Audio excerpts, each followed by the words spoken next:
Time being 7:03, I call to order the Franklin School Committee meeting. Meetings are recorded by Franklin TV and shown on Comcast Channel 9 and Verizon Channel 29, as well as recorded by Franklin Matters. At the conclusion of our meeting, we'll be adjourning to executive session and will not be returning to an open meeting. So, first off, we're going to have the Pledge of Allegiance.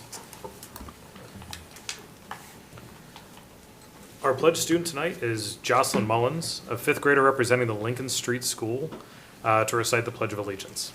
Jocelyn is the daughter of Thomas and Bibiana Mullins and the sister of Genevieve, a freshman at Norfolk Agricultural School. Jocelyn's teacher, Miss Renault, has asked her to represent Lincoln Street this evening because of how well she represents the school's values of being safe, respectful, and responsible. Jocelyn has demonstrated particular strengths in the core value of being responsible.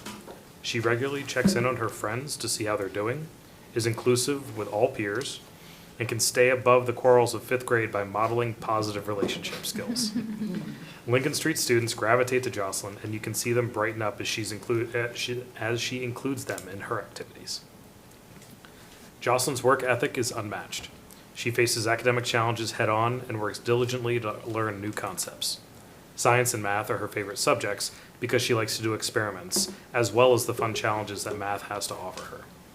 Jocelyn is an all-around Lincoln Street scholar who understands her responsibility to work hard on her own goals and look out for the people around her. At home, Jocelyn enjoys playing volleyball and soccer, singing, and hanging out with friends. She also likes to cook and bake with her mom and build Legos with her dad. When she grows up, she'd like to be a marine biologist. Jocelyn?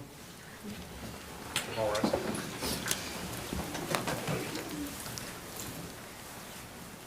I pledge allegiance to the flag of the United States of America and to the republic for which it stands, one nation, under God, indivisible, with liberty and justice for all.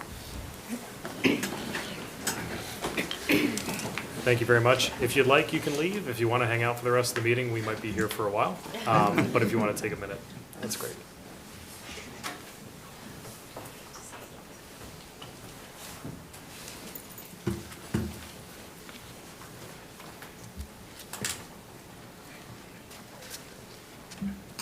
And then we'll have a moment of silence as is customary.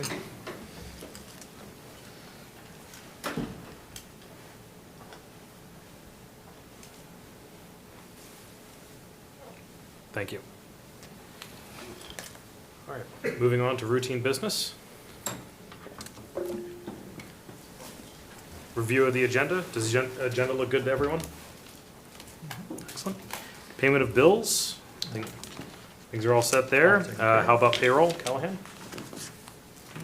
All set? I got payment of bills, all good. All set, and payroll is all set. FHS student reps. Good evening, my name is Shervon Dev, and I'm one of the student representatives for Franklin High School. And my name is Callie Joyce. So, recent news at Franklin High School. Yesterday, the National Honor Society held a fundraiser at the Railery in order to raise money for their fundraisers later in the year, and it was a huge success. On top of that, Picture Day retakes are taking place tomorrow, and the Community Service Club is doing a food drive that ends on the 17th. The deadline to register for the Seal of Biliteracy is December 23rd. The school-wide Poetry Out Loud competition is in the lecture hall on Monday, December 15th, and music is having a fundraiser with Dave's Hot Chicken on December 17th. In other news, volleyball has just won the state championship, and now all winter sports are in full swing. Good luck to all athletes in this season. For the class of 2027, we would like to thank you all for everyone who came by and supported us at the shed. For the class of 2028, the sophomore banquet is March 13th, and for the class of 2029, the freshman banquet is on March 17th. Or March 27th, sorry. That's it. Thank you. Thank you very much. Any questions from the committee? Yes, Charles? Yep, just one plug.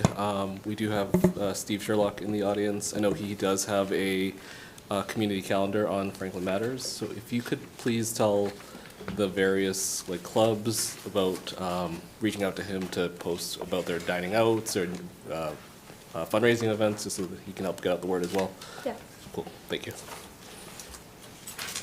Any other comments? No? All right. Thank you very much. Thank you.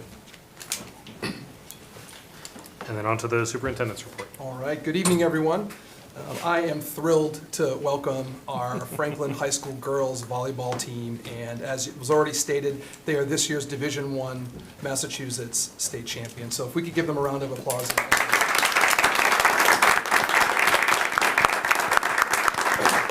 The girls volleyball team wrapped up an incredible 2025 season by winning the first state championship in Franklin volleyball history.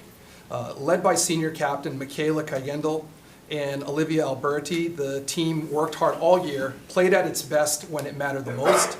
They finished the regular season 18-2 and won the Kelly Rex division of the Hockomock League. Seniors Olivia Alberti and Emma Cunningham, along with sophomore Emerson Delio, earned league all-star honors, and Michaela Cayendel was named the Kelly Rex Player of the Year. So as Franklin entered the Division I tournament, they were ranked as the 5th seed, and they swept both Braintree and Lincoln Sudbury in the first 2 rounds. They went on the road to sweep a strong Andover team, and in the round of 8, sending them to the Final Four. A 3-0 win over Newton South put them in the first ever state finals against a 3-time defending champion in Newton North, and the championship match was a battle. If anyone was there and got to see it or watched it online, it was a true battle, and Franklin came out on top, winning 15-11 in the 5th set, and Olivia Alberti and Emma Cunningham were named the Division I state tournament to the Division I state tournament team, and Michaela Cayendel earned the tournament MVP. So if we could give them a round of applause as well.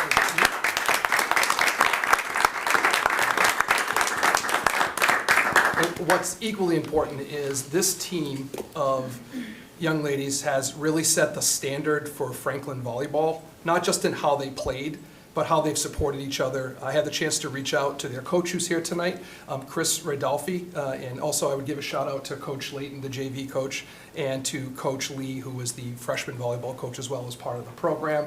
But ultimately, they have set the new standard for Franklin volleyball. We're very proud of them, and not just for how they played, but how they continue to support each other. And those are direct words from their coach.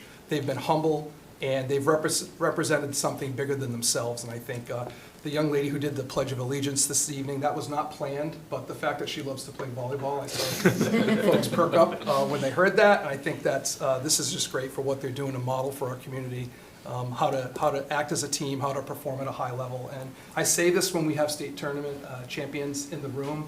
It's not just how you play in a major contest, but it's all the work you've had to do in your development as a kid, when you first took an interest in volleyball, all the work you did to prepare yourselves on those times where either it was just you as a team practicing, or you as an individual, or a camp you went to, or the feedback you received, or the losses that you had. I think it all plays into a championship team, and I think that's never understated by anyone here, and we just value and appreciate all of you. So one more round of applause for them. And coach and team, I'm wondering if we could just take a moment, could we get a photo with the school committee and myself just in front? Would you be willing to do that before you exit the chambers and continue on with your celebratory? That'd be great. Come on up. And Mr. Sherlock, you'll take that photo. You can come right up here. This is the winner's circle. And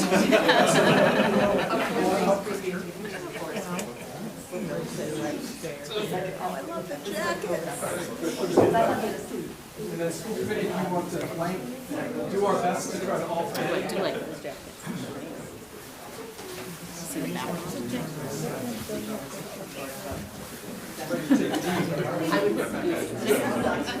I hope so. Are we too wide?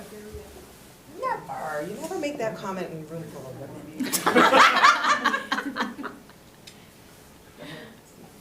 All right, looking here. Ready? 1, 2, 3. Great view. Thank you.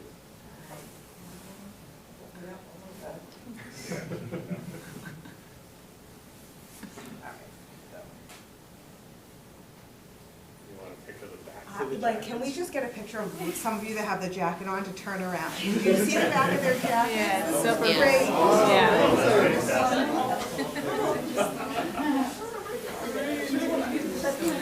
Your jacket's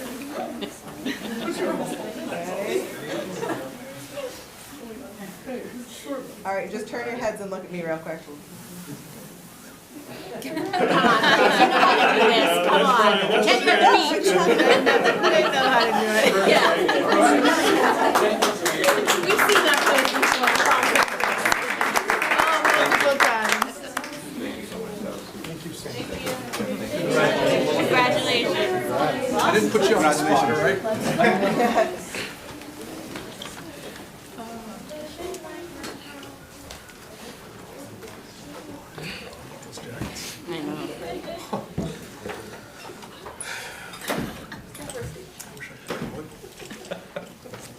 Okay, continuing on. As you may know, the Healy Driscoll administration released its proposal for new standards for statewide graduation frameworks, and it's designed to strengthen college and career readiness for all Massachusetts students, so across the state looking to have some standardized goals. And I wanted to take a moment to just share how Franklin Public Schools is positioned well relative to the work and what the state is proposing. So for several years, Franklin has centered its efforts around student learning. We have a portrait of a graduate that was developed, if any of you were around when that was developed, with staff, families, students, and it articulates the essential skills and competencies that we want our students to walk across that stage and get a diploma with. The state is looking to adopt that as a framework for the entire state. Some districts have them, some don't. We do. So just wanted to say that's one of their proposals that's on the table. We also maintain a graduation competency determination that is aligned with the state expectations in Mass Core, and it ensures that every student meets a rigorous academic standard in order to earn their diploma. So that is happening across the state, not a huge shift for us, but wanted to just point out. And then the next piece is focusing on programs that support college career readiness for kids. And Franklin High School continues to grow opportunities. And I would say actually when we think of our pre-K through our elementary, through our middle, even though they graduate when they're in 12th grade from Franklin High, they're products of every school that they've had the opportunity to be educated in. So just a shout out to the district and the system that prepares students to walk across that stage. But another piece of the framework the state is looking at is SELA by literacy. We participate, you heard one of our students mention that the deadline to take the SELA by literacy is happening. We also, the innovative career pathways. So Franklin students, we were awarded through a competitive grant 2 state-approved pathways. One is in business and finance, and the other is in healthcare and social assistance. So a lot of work has gone into preparing for that, and it's a 2-year cycle to get approved for that grant. We talked about this a few years ago.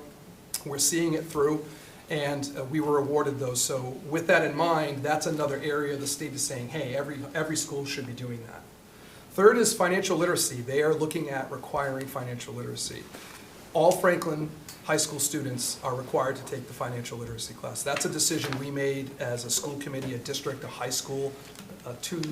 Last year it was in full effect, but the decision was made 2 years ago for that to happen.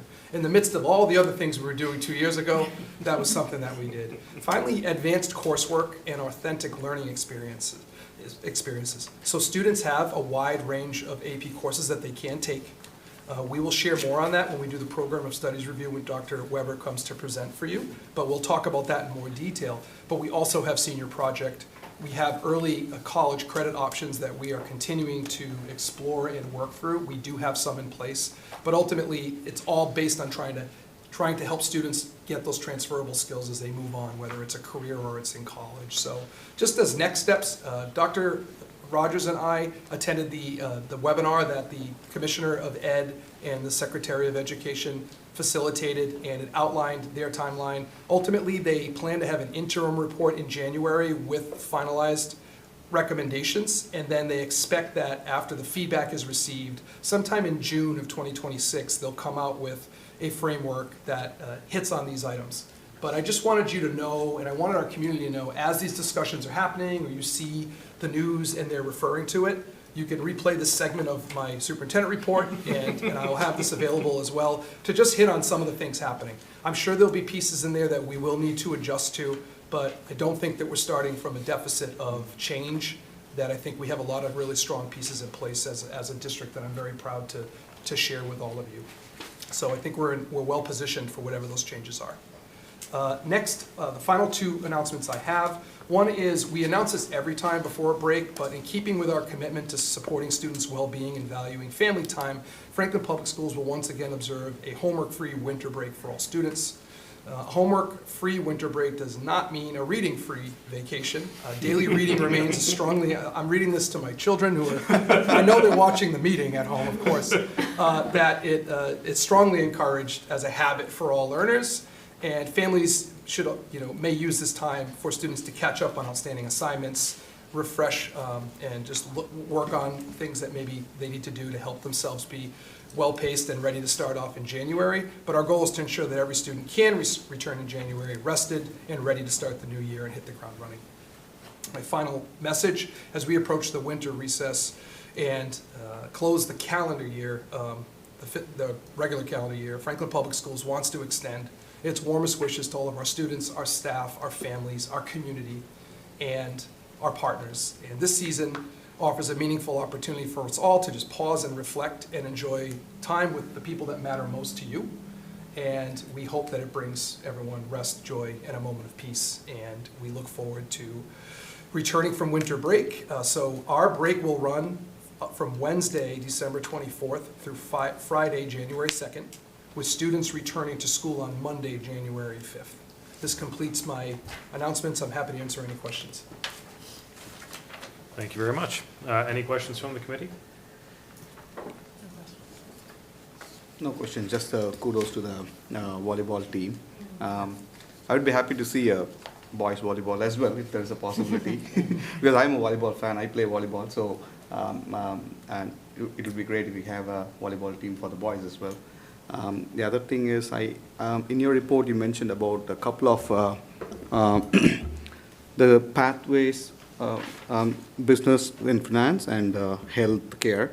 So when is this going to start, or is it already something is in plan? Great question. So Dr. Rogers, do you want to hit on that? Sure.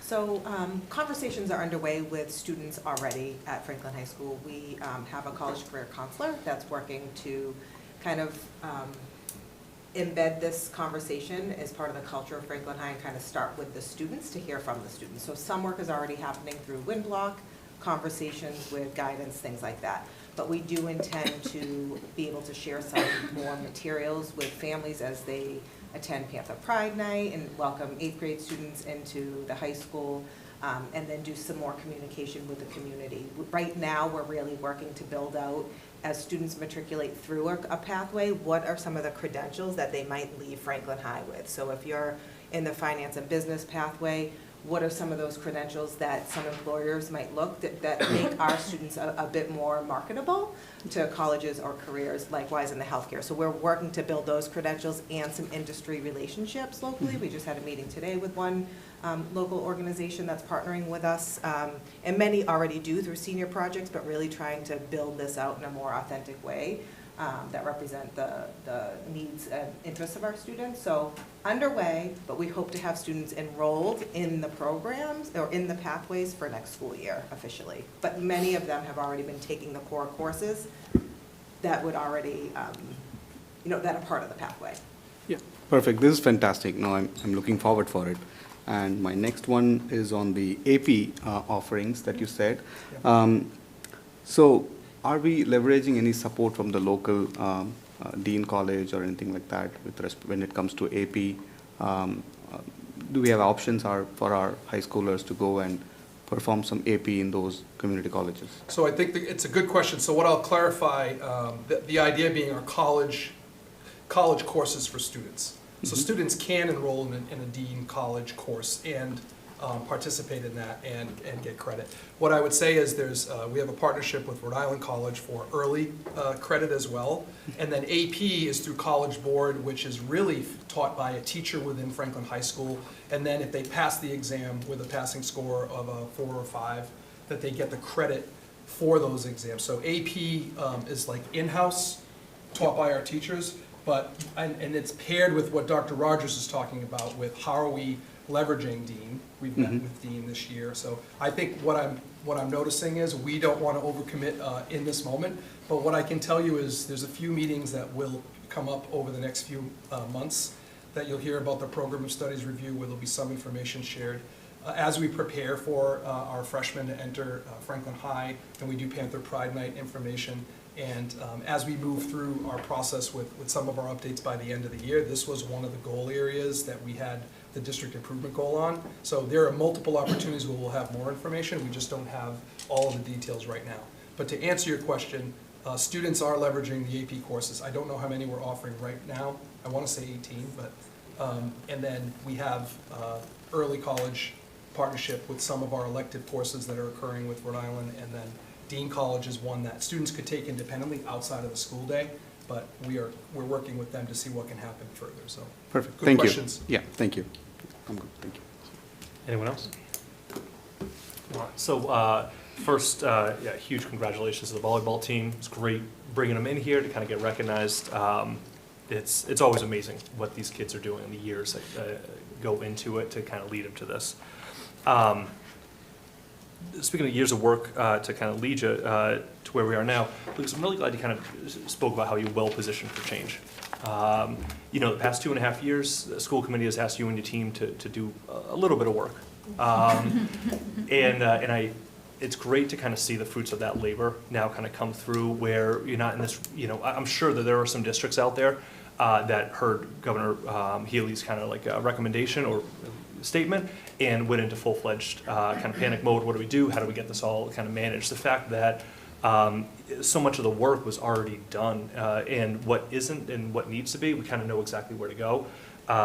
It's a credit to the work that you and your team have kind of put in over the years to kind of get this district to where we are today.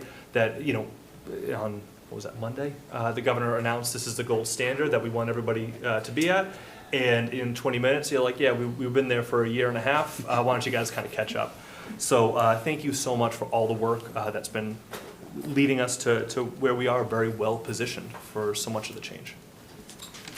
It's a credit to the whole team, of course. You all set? I'm sorry, Al looked at me like I had to go. I'm good. Nope, I was going to give a pop there. Awesome. Okay. Thank you so much. So then moving on, we do have a few presentations tonight, some guest presentations. Okay, so we'll start with a budget update. Ms. Bellotti will share, there was information in your packet, we'll also post it online as well. Ms. Bellotti is providing the entire committee with a budget update. We just left a budget subcommittee meeting where we previewed a presentation that we're building out in preparation for January, when we will present to the entire committee as we start our budget presentation cycle. So you can expect to receive more information. And this information will also be shared with you, and we're happy to answer any questions at the end. But Ms. Bellotti, if you just wanted to walk through kind of what we know at this point and where we're going. Yeah, sure. Good evening, everyone. So the foundation of our FY27 budget is level service baseline. This approach is designed to maintain our current programs and staffing levels in the face of two non-negotiable realities: rising costs and limited revenue growth. To understand the current context of FY27, we must revisit FY26. The FY26 budget closed at $78.3 million. We began FY26 with a $2.1 million level service shortfall. And to balance that budget, that shortfall required 12.1 FTE reductions and a heavy reliance on our revolving funds. The major factor preventing an even larger deficit was the pre-K to 8 district reorganization, which resulted in $3.1 million in avoided costs for FY26. These are not one-time savings. By avoiding this cost in FY26, we are preventing at least that much in recurring costs in FY27 and beyond.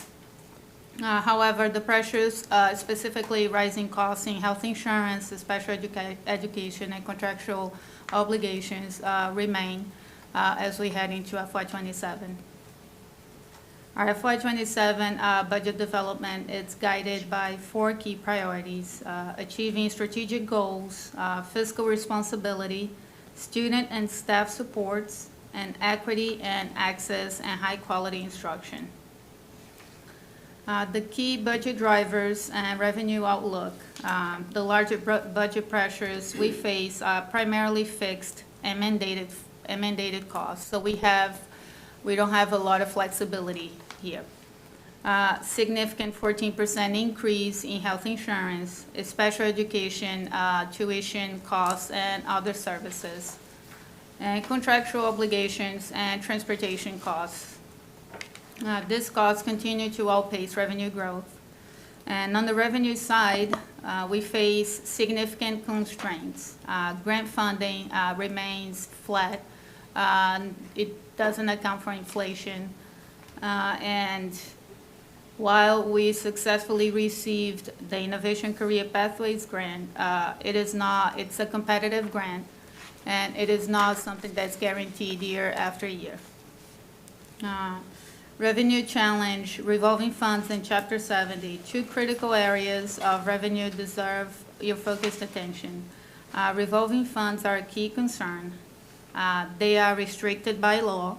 They can only be used for the programs that generate them, such as athletics or pay to ride. So if you raise fees for athletics, it can only be used to offset athletics costs, nothing else. We relied heavily on them in the past, specifically in FY26, to close the gap. But current usage levels are unsustainable, with several accounts at risk of depletion. To ensure long-term structural stability, we are proposing a 27.9% decrease in revolving fund usage in FY27 compared to FY26. Chapter 78 remains a critical issue. We are a minimum aid district. This means that we receive a flat $30 per pupil increase. It guarantees that we receive at least the same amount of funding we received the previous year, plus at least $30 per pupil. FY26 was different. We received $150 per pupil. But for planning assumptions, we cannot assume we will receive $150 per pupil.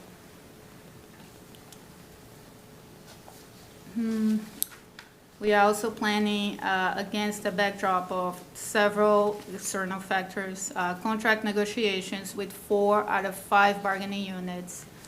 The aforementioned 14% health insurance increase and ongoing capital constraints. Our process is moving forward on schedule, and here are some key dates on our upcoming timeline. January 27th, we'll have the superintendent recommended budget. February 10th, school committee will hold a public hearing. And February 24th, the school committee vote on the final budget proposal. In summary, Franklin Public Schools is navigating significant financial pressures as we build the FY27 budget. With flat state revenue, rising mandated costs, and constrained local funding, we are prioritizing maintaining our current programs and protecting class sizes, reducing reliance on restricted revolving funds, and continue to reorganize for long-term sustainability. This budget reflects a commitment to fiscal responsibility, educational equity, and high-quality learning for all students despite these challenging conditions. That's it for me. I'm happy to answer any questions. Thank you very much. Any questions from the committee? Mr. Hanson? So you mentioned proposing about 27% reduction in the use of revolving funds next year. If that's followed through with, would those accounts be projected to remain about level, to increase, to continue to deplete but more slowly? What's the projected outcome of that change? With the FY26 usage already, we are projecting $3.4 million in usage for FY26. FY27, the total funds balance would still decline due to FY26 revolving funds being drawn. But ultimately, if we continue to decrease the usage, we will be able to build up some of those key accounts, such as the ECD tuition, athletics, and pay to ride. Those are accounts that we are risking to completely deplete if we continue to rely on them pretty heavily.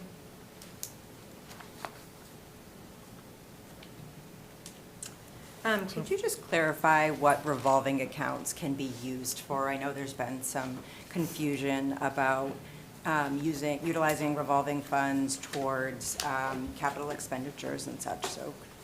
Yeah, sure. So revolving funds on the school side, they are legally restricted. They can only be used to offset costs towards the program that generated them.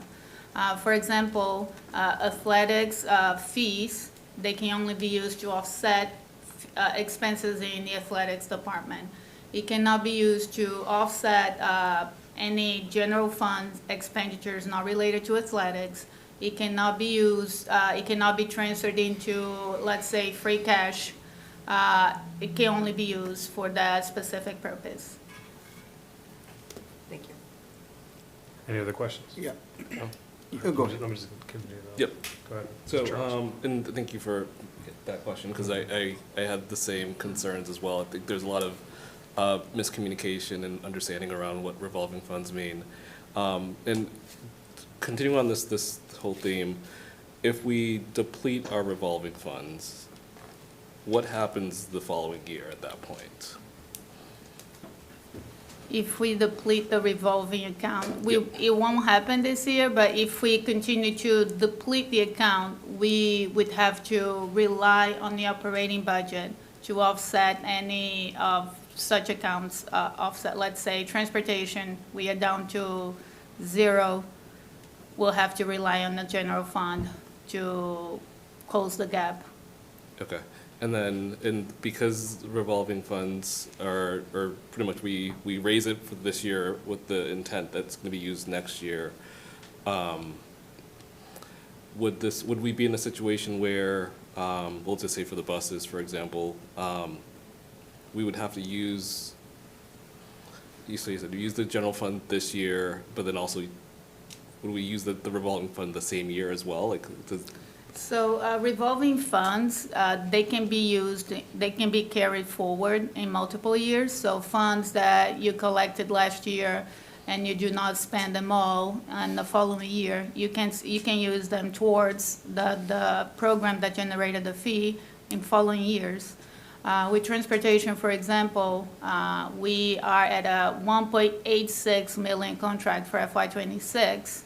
And this year, we are relying on both fund, general fund, $1 million, and transportation revolving fund, $800,000. So we are using both accounts.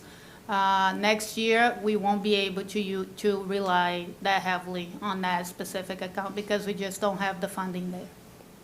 Understood, thank you. And then you'd mentioned free cash.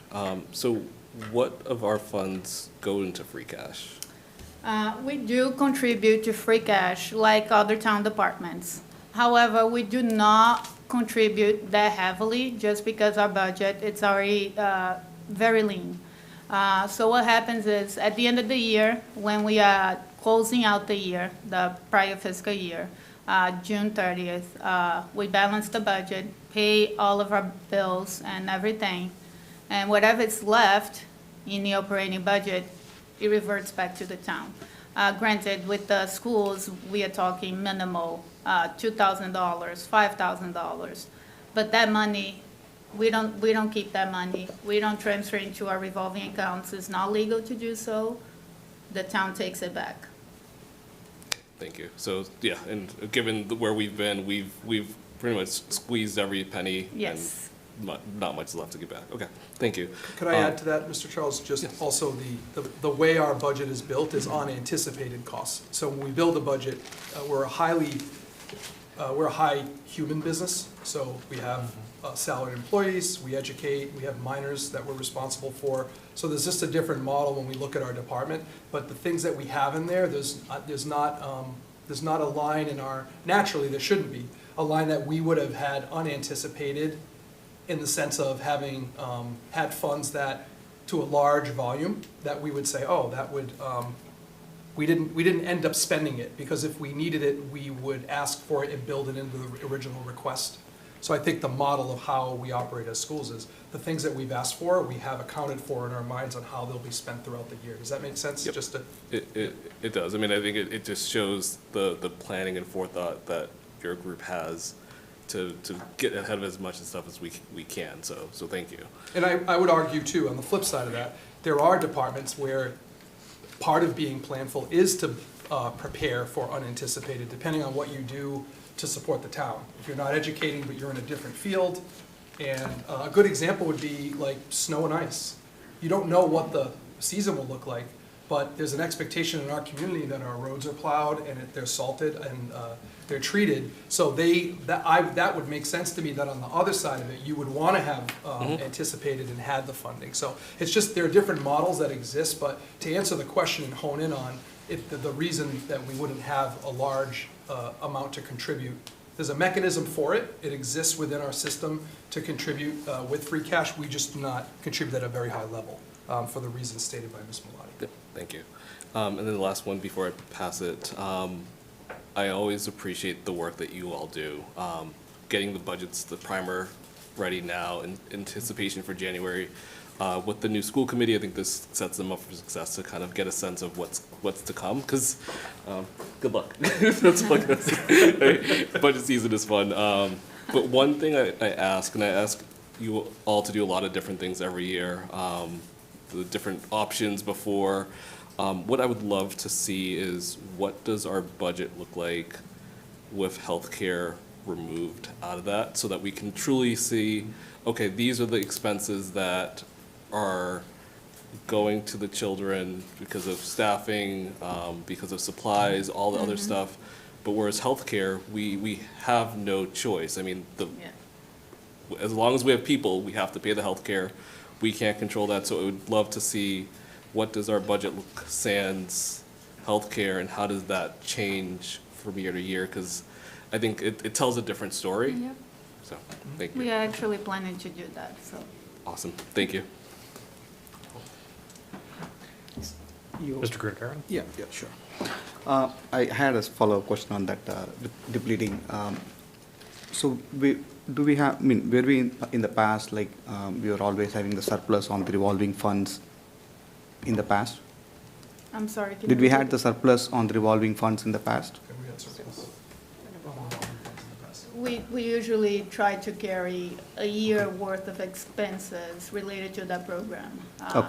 So let's say transportation costs 1.9 million almost to fund the whole contract. Ideally, we would have at least 1.9 million, which is a year worth of expenses. We don't have that. Same with athletics, ECD situation, and other key accounts. No, my thought was, like, if we are in a situation where if you have a surplus on revolving fund, can it be loaned for the other activity, which is No, Not- we cannot. not No, possible? We are not legally allowed to use it anywhere else other than for the No. purposes that generated that. It is not, I'm asking to move the money, I'm just saying loan it and then pay it back when you have the end of the No, year, it- or adjusting operating income, operating expenses. If you have more on that, which is going back to town, can we leverage to pay back this revolving fund? Unfortunately, we can't. Okay, yeah, thank you. Mrs. Sullivan? I just had one area of clarity. This year, it was a unique situation that the Chapter 70 went up 150 instead of 30. Yes. Did that money get transferred to the operating budget for the schools? We did see the Chapter 70, but when you say, because we had initially was a $75 increase per pupil, and we saw that. The remainder of the increase, I think it was used to patch other deficits elsewhere in the town side. I'm not entirely sure. Still Yeah. qualifying for Chapter Yeah. 70 funding, but not in our operation budget? No. Okay.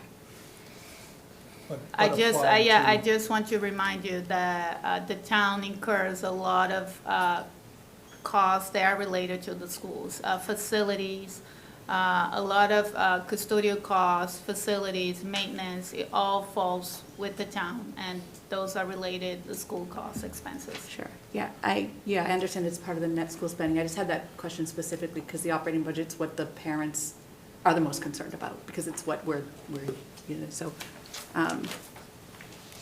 But when the town has a structural deficit, you know, I know that bringing the ambulance back was a priority for the town. I just wanted people to know that that's why we didn't see a big boost to our, you know, class sizes going down or like extracurriculars going out, and things like that.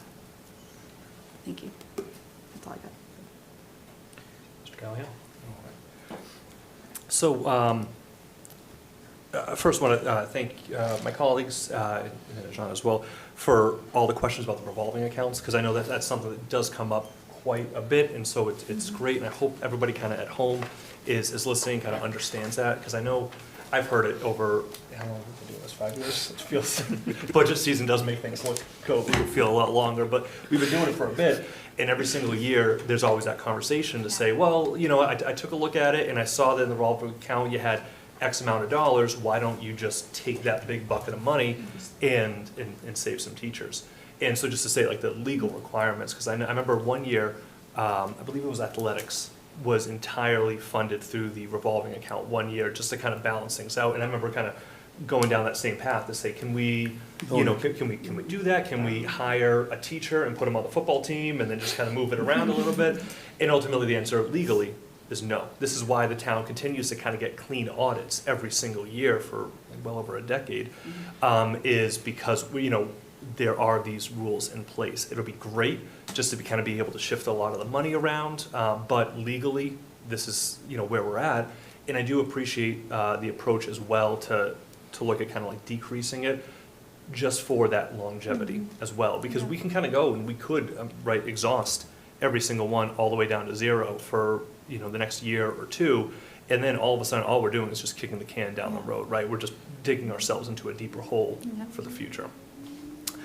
The other one, we've mentioned it, and I know we've talked about it quite a bit, but hold harmless. Would you be able to kind of elaborate a bit more for what exactly does that mean? As you're preparing, just, we shared some preliminary information with the budget subcommittee. So these are all, I'm excited, I shouldn't say I'm excited. I'm pleased to hear the question and the level of questioning from all members, because these are all items that will appear in the next presentation we do on budget with some graphics, some visuals, some data to support. This was a primer, as Mr. Charles said, and I did mention at the budget subcommittee, this is the earliest we've provided this level of detail, where typically this has come much later in the season, but we're trying to move things up so that we can slowly start to, not slowly, but start earlier to get information out. So do you want to answer that question and then we can keep moving? So Hold Harmless is a type of aid that helps districts maintain the same funding, even if the district sees a decline in enrollment. This is a provision in the Chapter 70 formula that allows for districts to plan accordingly year in, year out without having without having the necessary funding for the following year. For FY26, we received $150 per pupil increase. However, the state is currently reviewing the formula, as we mentioned several times. The formula is currently under review. DESE and DLS held multiple listening sessions about specifically the Hold Harmless provision during the months of October and November. We were able to attend one of the listening sections, and we were able to read a statement and talk about the impacts of removing the Hold Harmless provision from the formula. Just because Franklin is the second highest held harmless after Boston. If we are talking $14.9 million in excess aid that we receive. So if ultimately they phase out the Hold Harmless provision, that would be hugely impactful, negatively speaking, for Franklin. And this is effectively when it all kind of cut down to it, that the state is saying kind of based on the funding levels, based on the rules that all the other districts across Massachusetts kind of look at when they look at socioeconomics, affordability, how much each community can pay into their school budget, that we effectively, the town of Franklin should be paying $15 million more every year into their school operating budget. Yes. We, over the past decade or 2 decades, have chosen not to, so the state is kind of giving us this additional money for now. Yes. And we're kind of holding our breath to see where this new direction is Yes. going to be. We'll talk a little bit more about that during a segment of the meeting when we talk about the Chapter Yeah. 70 Okay. I won't- letter. Won't spoil it. And then lastly, Ms. Malati, thank you very much. When you mentioned like the $3.1 million in savings, like it's not just that one-time thing. I remember that No, was it something that isn't. came up Yeah. throughout the redistricting process. Great, you kind of go, you do all this, you save it once, and it's gone. I mean, with even a 2.5% increase, now we're looking at, instead of 3.1, about $3.2 million in savings for FY '27, which I mentioned because I know there are still folks out there that kind of wonder, what was it all for? Why did we do this? Maybe you don't have kids in the school system, you don't see the great benefits that are coming about because of the reorganization. And so if you're still kind of questioning about this massive, once-in-a-generation reorg that happened, when you're looking at FY '27's budget, which I think already they're looking at about a $2.2 million shortfall, add $3.2 million on top of that for the shortfall, because that's where we would be if we had not gone through the process of this reorganization and resulted in all those savings. So thanks for continually highlighting that. Hopefully I'm sure we will as we move forward in this budget season. Thank you. Awesome. Again, appreciate all the very dense information compiled into a rather brief summary here for us. Wanting to make sure that everyone watching, really, I think, understands a couple of things, and I believe a couple of my colleagues have brought this up already, so just wanting to reiterate as we close out.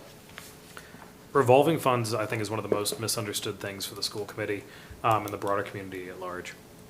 Revolving funds, as we have said, only impact what we collect that for. Period. No matter what it is, if we collect it for athletics, it can only go to athletics. To collect it for transportation, it can only go to transportation. So the amounts that kind of float around and look nice on paper are never something that is just broadly and widely accessible. We also have an issue where we tend to collect fees at a certain window of time. Yeah. And so at beginning of the year, it looks like we're kind of rolling it and everything is very easy, everything's wonderful. And then you look at it and you get the bills that are coming due every quarter for the rest of the year. And that's where it all really kind of plays out. So it might look at the beginning of the year, you take that snapshot, be like, all right, school committee's holding out. How do they have so much money and not really, they're not willing to share? Again, first off, legally cannot. Second, all those bills are already accounted for. And the other part of it that I think really is missed on a lot of people is the fact that these funds are collected to try and offset some of our costs. Athletics, we do not cover 100% of our costs. Transportation, we don't even cover a third of the cost for every one of our students to ride. And I know that basically kind of across the board, there are very, very, very few programs that come close. I know ECDC is one of them. They really do a great job, very efficient over there. But this whole conversation, I think, I want to make sure that people following along understand the legal ramifications, the fact that these costs are a small portion of what we're actually paying for, and that cost has to be absorbed somewhere. So, I believe Mr. Charles, I believe Reese or Nadia, you asked earlier, what happens when the money runs out? And, ultimately, if we do not have the funds for it, we have two choices. Either we have to cut elsewhere in our budget to actually be able to fund those programs. So athletics is a great example. If we don't have any money in the revolving funds to actually pay for that, we have the choice to make as a school committee. Either we have to take it out of our operating budget, find those costs to save elsewhere, most of which are heavily restricted areas, or we are no longer able to run those programs. There are some things that we have to offer. Raise the fees too. We can raise the fees, and that I think is a really, really challenging thing. We've had a lot of discussion. There was a lot of engagement from the community on this front that I think is really hard to really sum up quickly. I will do a very poor job of attempting. It is very easy on paper to say, let's increase the fees. For some things that are truly optional, that is one choice, such as athletics. We have much higher fees now than we had even a couple of years ago. Transportation fees are up at $500 per student without a cap 2 years ago. And these are all things that, again, $500 still does not cover half of the cost to transport a student to school. So to give you an idea of really kind of where, if we want to talk about how high things can go, it's $1,100 per student to bus. that's not a reasonable number for people. So we really try to balance that out. And the other thing that you do run into is demand destruction. Transportation is again a great example where, we've heard the concerns from the community regarding, all the traffic. I think there's a lot right at the beginning of the year, as we've seen every year. People are excited to get back. People are taking pictures. People are stopping, kind of walking in and enjoying that first day of school. And as the year has gone on, you have seen significant improvements to the overall timelines there. But one of the other ways to really improve the traffic is to increase bus ridership. So driving up the fees, although from a financial standpoint it makes a lot of sense, it's easy to say on paper, the overall impacts are significantly higher. So every one of these decisions that we have in front of us always comes with trade-offs. So that's going to be something that we continue to look through. And I think the question around loans, in some ways the answer is kind of worse off for us, because if we do have significant overdraws in some of these revolving accounts, the operating budget is one of those sources for funds for that. So in some ways, it makes it even harder for us in the day-to-day operations. Yes, sir. But I was hearing that we are also giving back to town end of the year on the operating budget, right? In the So order of a that's couple where- $1,000s, and we actually do have situations already where we are covering the fund, the number of digits is not the same. So we're talking usually hundreds of thousands if we do have to transfer something over versus returning $2,000 in free cash. Got it. So that is something, and I encourage anyone, anyone listening to reach out if you do have additional questions on revolving funds and how restricted they are. We are being good stewards of those funds, and it doesn't function the same way as fees for the rest of the community, or for the rest of the town. That being said, again, discussing Chapter 70 aid, I cannot express enough what kind of a torpedo $14.89 million would be to the overall town budget. This money does not just get handed to the schools right off the bat. Chapter 70 as a whole does not just get handed to the schools. It all goes to the town. The town then does what they choose to when it comes to the allocation. So out of all the money that is received from Chapter 70, it's all going into the same pot, and then town council is deciding which, or basically how to allocate that. The loss is felt the same way.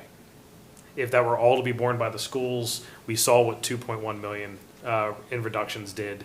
It was 12 FTEs. We had significant impacts to our overall offerings. We can just imagine if it was 7 times higher than that. And I think looking at how that would all play out would be detrimental to the town and school system as a whole. So definitely please continue paying attention to the impacts of Chapter 70 that we have.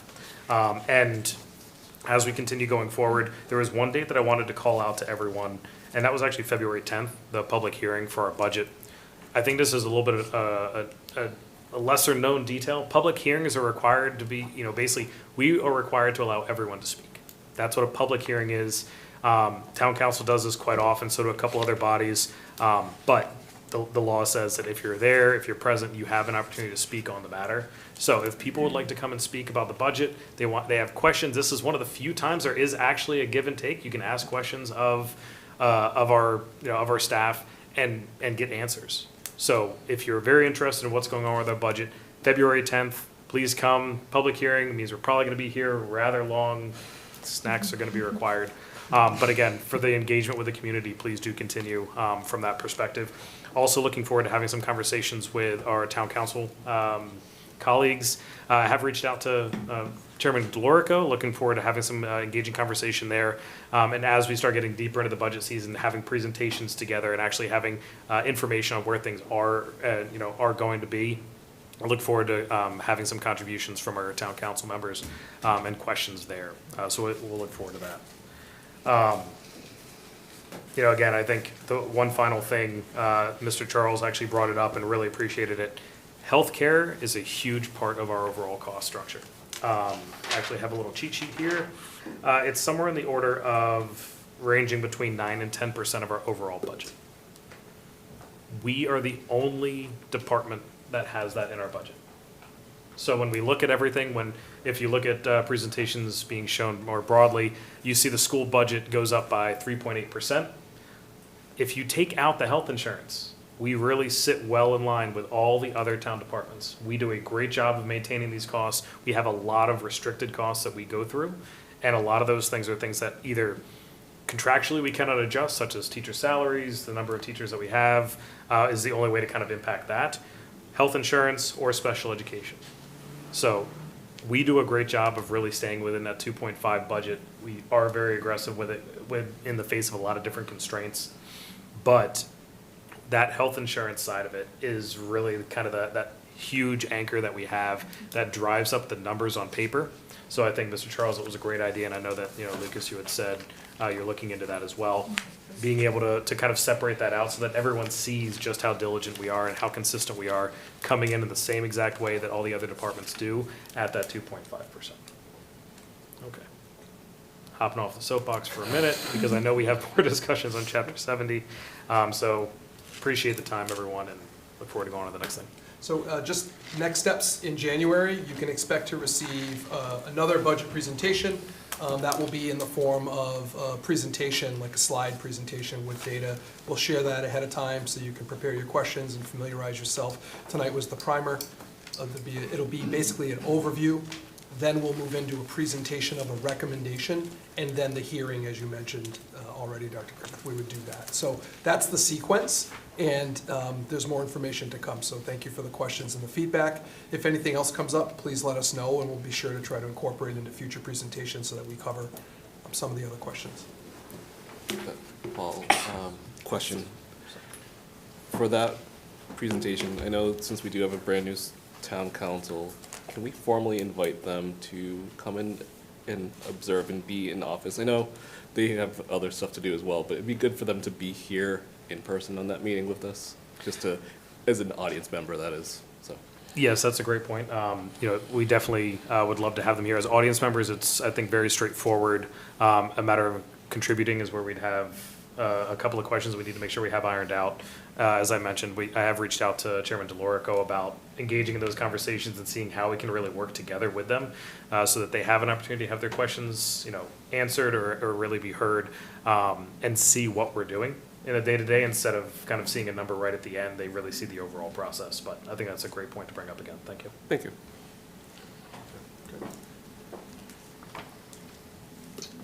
Okay, next we have, next in our presentations, we have a student services presentation. This is an overview of our programming for special education. Mrs. Morano is here with her team. I will let her do her introductions, but this is one of a series of presentations that you'll see to familiarize not just new school committee members, but the community at large who's engaged right now on the services we provide. So you will hear from Mrs. Morano and her team, and I'll kick it over to you. Thank you. Thank you all for having us. I'm very, this is my favorite topic. Very excited to be here to educate all of you on the Office of Student Services as well as specifically special education. I am here with Jennifer Grablin, who is our Assistant Director of Special Education for the secondary level, also out-of-district coordinator, and Andrew Duquette, who is our Assistant Director of Special Education at the elementary level, also one of our out-of-district coordinators. I'd also like to introduce Katrin O'Rourke, who is our Administrator of Student Services at the elementary level, and Becky Motti, who's here as our Administrator of Student Services at the middle school level, and they are here to answer any questions once we're at that point of the presentation. We're very excited for them to join our team. They've hit the ground running, and it's been great working with them both. First, I'd like to talk to you about what is the Office of Student Services, because yes, this is a special ed presentation, but I'd like to tell you what we do here at the Office of Student Services, because we're more than just special ed. We oversee basically any services that impact the student. So not only do we oversee special education, but we also oversee the 504 process. So any of our students with disabilities who require a 504 plan, we oversee that process in our department, as well as counseling services, nursing services, educational services for students who are homeless, educational services for students who are in foster care. We also oversee home hospital tutoring for students who have to be who are confined to home or hospital due to medical conditions. What else? I think that's most of it, right? Those are everything we do. So that's what we oversee as a whole. So our office is very busy. I also oversee all investigations, bullying and harassment investigations, as well as Title IX. So counseling and nursing. Yep, counseling and nursing. We're a very busy office. So just wanted to put that out there that yes, we have a lot of people in our office, but we need the people that we have because there's a lot of paper and things that really truly impact our students that we oversee. All right, so Special Education 101. So everything we do in special education is guided by both federal and state regulations. And here are a number of the regulations and acts and laws that we have to abide by when we provide special education services for our students. The basic principles of the law is that parents and students need to participate in the process. So we want parents are an integral part of that team. They are there to help us make decisions on what their students need to access their education. And once the students turn 14, the students are actively participating. However, with the new IEP that came into effect last year, we really have an increased student participation even at the preschool level. We're asking them, what are their goals for this year? And what is their vision in the next 5 years? Yes, our little preschoolers are answering those questions. It's fantastic. You should see them. Even if it's just, I want to play in the sandbox with my friend. We love it. We're like, yep, okay, we're going to achieve that goal for you. The other piece is that we have to make sure that every student has an appropriate evaluation. So when a student is referred for a special education evaluation, that could be by the school-based team, that could be by a parent, that could be by a physician. We need to do that evaluation, and it needs to be a comprehensive evaluation that really addresses the area of concern. So one of the first questions our team chairs will ask whoever is referring the student for an evaluation is, what is your area of concern? And we have to evaluate in that area of concern. So if it is, for example, the student paying attention in class, or the student is fidgety and not making progress, then we want to make sure we address attention and cognitive skills and whatnot. If a student is eligible for an evaluation, which we'll go into a little bit more detail in following slides, then we write an individualized educational program for their student. So really targeting the specific needs, modifications, accommodations, and specialized instruction that student needs to address those lagging skills. Every student we have to make sure that they have a free and appropriate public education. What does that mean? That parents don't have to pay extra for providing these extra services. We are obligated as a school district to provide those services free and appropriately so that child can access their curriculum just like their neurotypical peers do. We have to do this in the least restrictive environment. What does that mean? It means we have to do everything we can to keep that student in the general ed classroom with their neurotypical, non-disabled peers. And we have to provide that supports and services. And we have to do this with inclusive practices. Now, however, if we think that a student needs some pull-out services, we need to provide that as well. But it's all based on the data and based on the student need. And then there's procedural safeguards. For every meeting, we provide parents and students with their procedural safeguards, which means they have rights. And these rights are outlined. And part of these rights are also what happens if I don't agree with my special ed team. And it lists what the process is for parents who are not agreeing with what maybe the school district recommends. And it lists the process of how they go about that. And we provide that at every meeting. And we send it out every year in October, but we also offer it at every meeting as well. All right, so I'll take on the next few slides. So the first one here is, what is special education? So it is specially designed instruction to meet the needs of our students who are eligible for special education services, which Paula had just mentioned earlier. And related services are necessary for our students to make progress within the general education curriculum. You'll see later in a slide of more detailed of the related services that are provided. And special education services are significant modifications to the content, instructional approach, instructional level, and performance criteria. It could be small group or whatnot. So when is a student eligible? So I just to paint a little bit of a classroom picture, I wanted to step back a little bit. So there's many systems in place in our classrooms for all of our students. So we have multi-tiered systems of supports, which is MTSS. That can consist of Tier 1, which is more like high quality curriculum and instruction. Our staff in the past 2 years, I would say now, have done a lot of training on universal design for learners. So that's our UDL in the classroom. And then, small group interventions that a classroom may have for a student that may need that. And then, we can get down to a tier 3, and that's where a student would need the more intensive services of special education. So there's many supports that are in place before we can get to the part of asking if a student is eligible for services.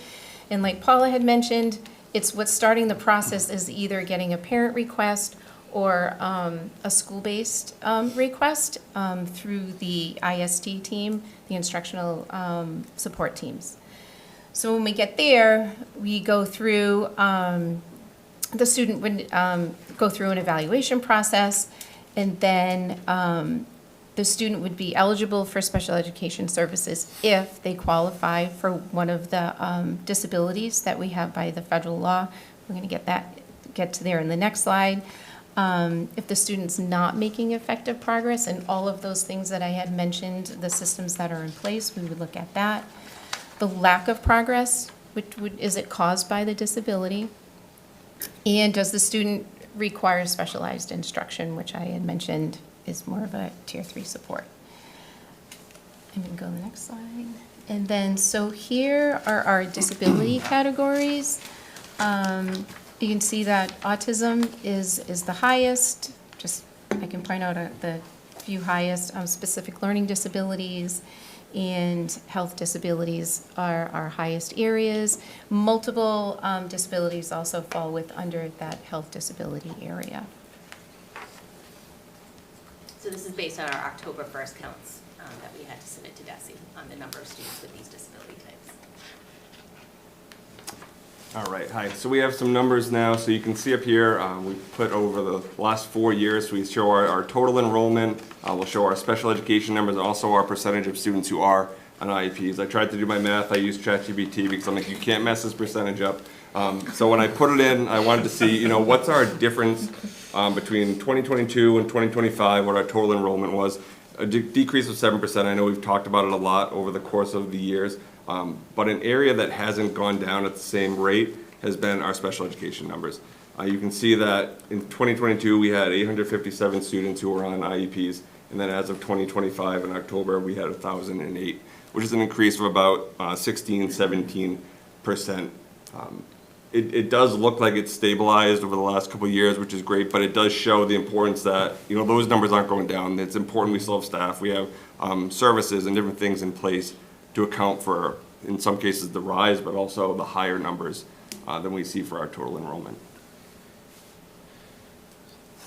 Just a visual to show, and it's not drastic, but it does show the difference. Obviously, the enrollment going down slightly over time, that 7%, but also that increase in the number of students who are requiring those special ed services. The IEP, we see these services across all settings within the school. It also contributes to our out-of-district costs as well, and so it's important to show that those numbers aren't going down. It does come with a cost, and it's important that we provide it. All right, so our school-based data, so this lists all of the schools in district. It shows the students who are on IEPs, the percentage of the school, the percentage of school population that does have a student on an IEP, and then the number of students in our programs. I think that last column is a good visual to see the number of students that are getting more intensive services through our programs that we have. We'll talk more about what programs are at which levels and kind of what types of students might be in those programs. You also see the percentage of students who need the IEP. An important one is that first line at ECDC. You see a much higher number than you do in the other places, and that's directly related to us having to identify students as of age 3. And so the classroom dynamics are, you would typically have 8 typical peers, and then you would have 7 students on IEPs. So you can see how that ratio is a lot closer than what you'd expect at one of these other schools, where maybe you'll have a handful of students on an IEP, and then you'll have another 15, 20 students who aren't on IEPs. So it shows a little differently there.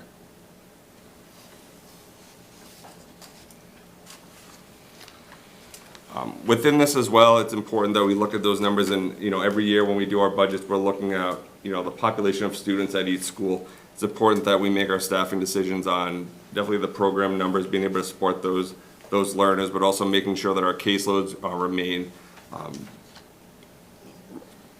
manageable? Yeah, because You know, it's one thing to, you know, have 20 students with one liaison, but then are we still providing FAPE?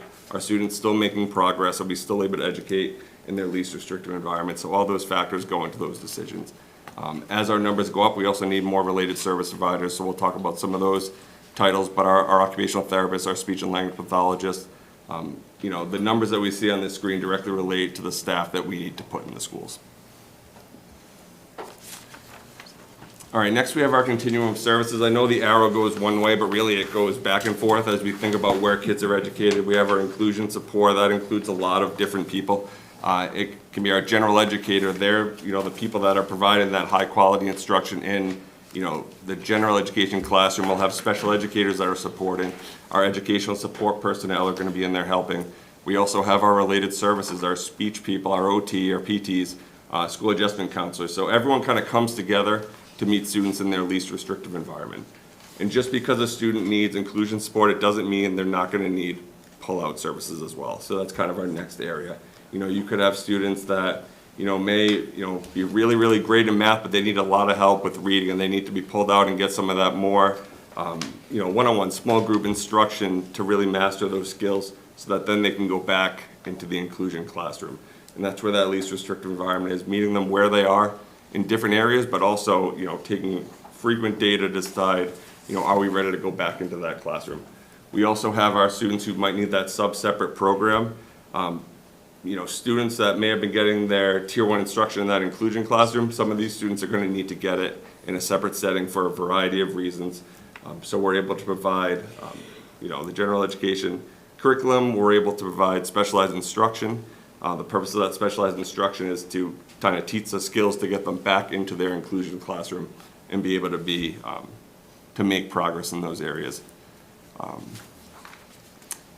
In addition to all these three that we have up here, we also, you know, really emphasize our consultation.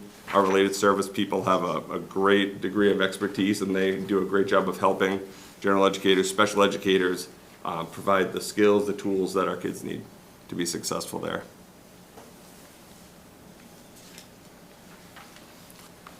All right, so this is a visual of the Student Services Department overall. So we have, obviously, Ms. Morano, our Assistant Superintendent of Student Services. We have Jen and I as the Assistant Directors.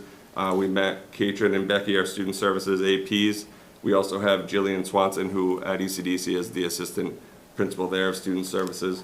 We have our team chairs. Each of our buildings have a team chair, you know, responsible for overseeing the special education services at that school.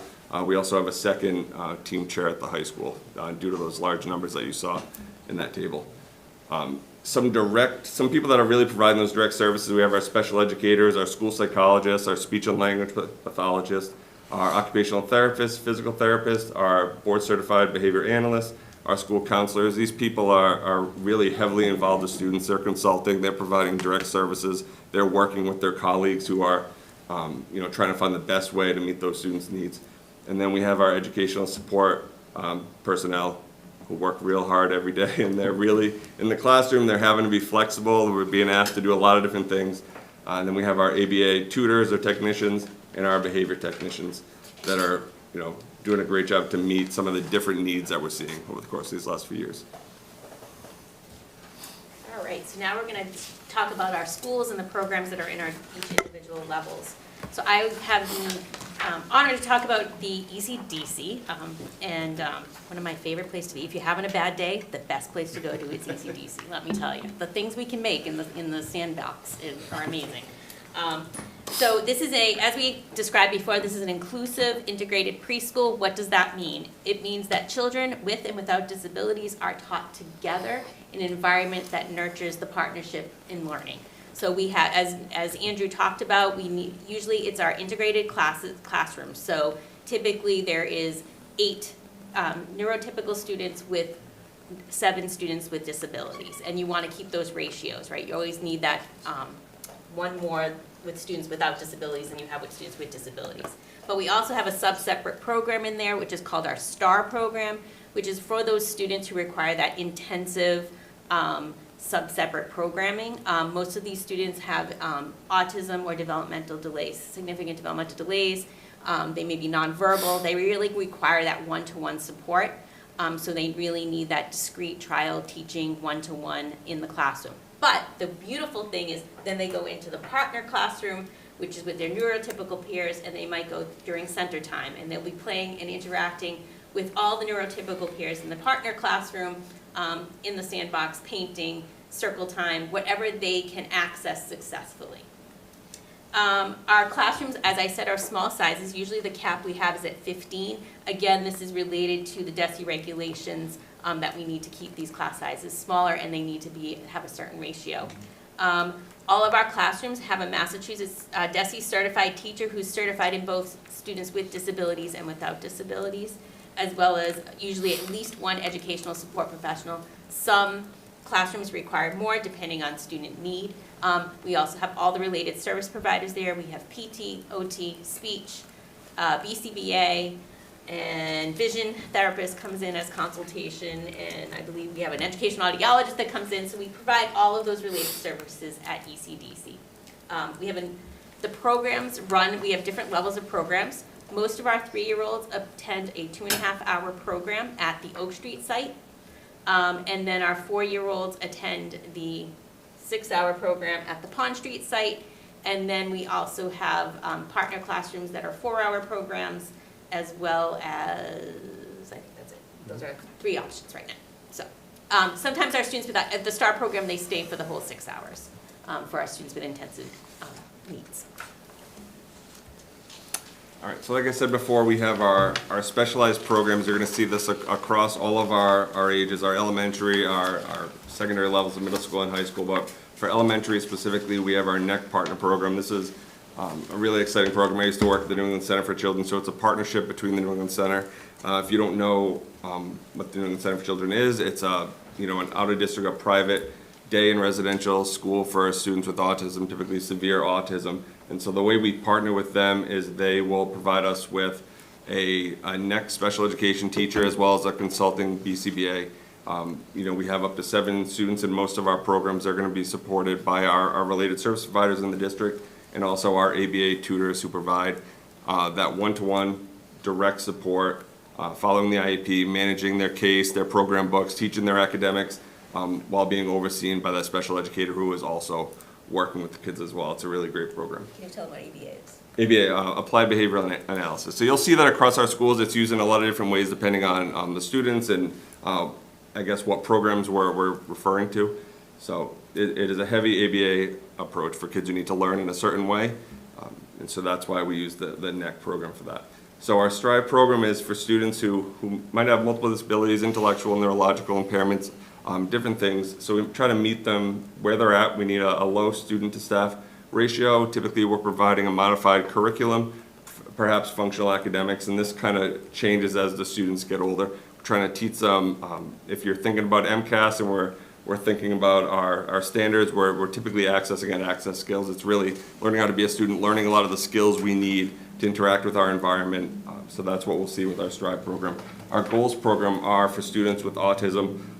Like NEC, our students with autism or other social communication disorders, and so sometimes it's students who might have been having trouble behaviorally interacting with the general education classroom, staying in, learning where they are, so they're gonna have teachers, ESPs, related service providers who can meet them where they're at in the environment they need to be in. So essentially, a program like GOALS, you're gonna have students that are included for a large part of the day with some support, and you have other students who are needing more of that Tier 1 instruction in a separate setting from the special educator. For our REACH program, this is our therapeutic program for students with emotional impairments who require that direct social emotional learning. Some of our students that are going to come to this program, and it can really vary by students, but sometimes it's students who are experiencing behaviors at pretty intense, frequent rates, where they're just not able to access the curriculum with the support we're providing. So we add additional structure. We have a BCBA more readily available. We have related service providers more readily available, like a school adjustment counselor who's going to be running groups, checking in, creating relationships. That's been beneficial for a lot of our students. And then we have our IDEAS program that historically has been for students with specific learning disability, perhaps dyslexia, dysgraphia, who need a real multisensory approach, and they just need throughout the day to have high they just need a lot of language, visuals, a lot of things throughout their entire day where they're able to kind of understand the way we're teaching. And they need somebody who understands their needs and is able to provide that instruction. All right, so then on to the secondary level. So we're going to start with middle school. And as I go through these, just keep in mind in a student's journey in special education, the programs change as the student goes through. So you'll see that as they change from elementary, middle to high school. But again, first we start with our NEC partner program. That's a continuation of what Andrew spoke about. And that's at our middle school currently.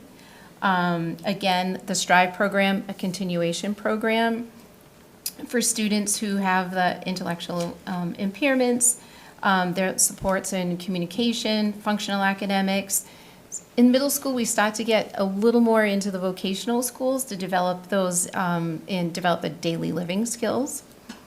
The GOALS program is, as Andrew also described, it's also at our middle school for students who are on the autism spectrum.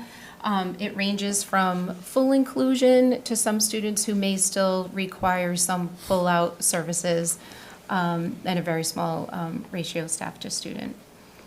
Our REACH program, again, looks very similar to the elementary level, supports for specialized instruction, to foster social emotional growth.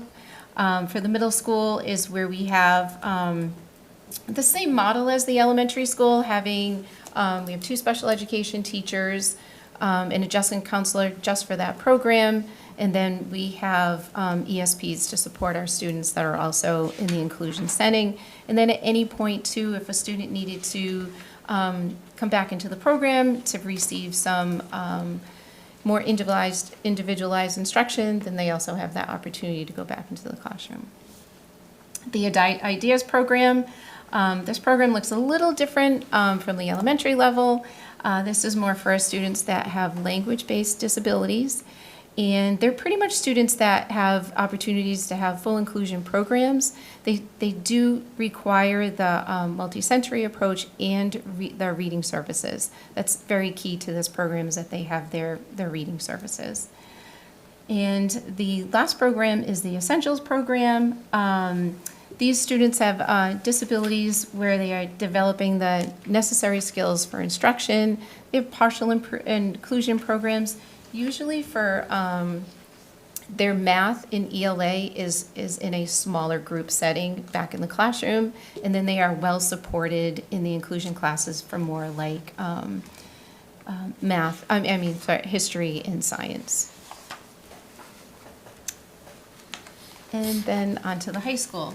So an exciting thing for the high school this year is that we have a brand new NEC program at the high school. So this is where it started, where these students have been here. Well, Paula will tell us, since you have been here for the 2. I've been here, yeah, the program first started. Our first student is now in middle school. So, yeah, Okay. she was our first student that we started the program with, and she's at the middle school level. So now we have students that are off to the high school, so we had to expand the program to the high school. Which is really great. I mean, it's been a great program. The kids have made an amazing transition to the high school. The program has started up really strong. Again, we have 1 special education teacher, and then we have 2 support personnel. The classroom's also supported by a behavior analyst, which is a BCBA. And then a number of related service providers are able to come into the classroom. But just to see this program grow really has been incredible. And then just the inclusion opportunities that these students have been able to take advantage of and stay in their community has been really great to see. And this is, if you remember, this is the program that if we didn't have it here in a district, these are students that would be out of district. We Yeah. could not support them without this partnership with NEC. Just our continuum of our REACH program at the high school also has 2 special education teachers, adjustment counsel within the program, and then some ESPs to support students out in classrooms. So it's a mix of students that do have inclusion or co-taught classes, small group classes, or just some small group classes within our REACH program. The SAIL program, this looks a little different than our goals program that I had spoken about earlier. It changes and it looks a little different at the high school just because of the need of the student changes. So for the students, they are on the autism spectrum. They are included for all of their classes in the general education setting. They do receive academic supports where needed, and related service providers are also within that program.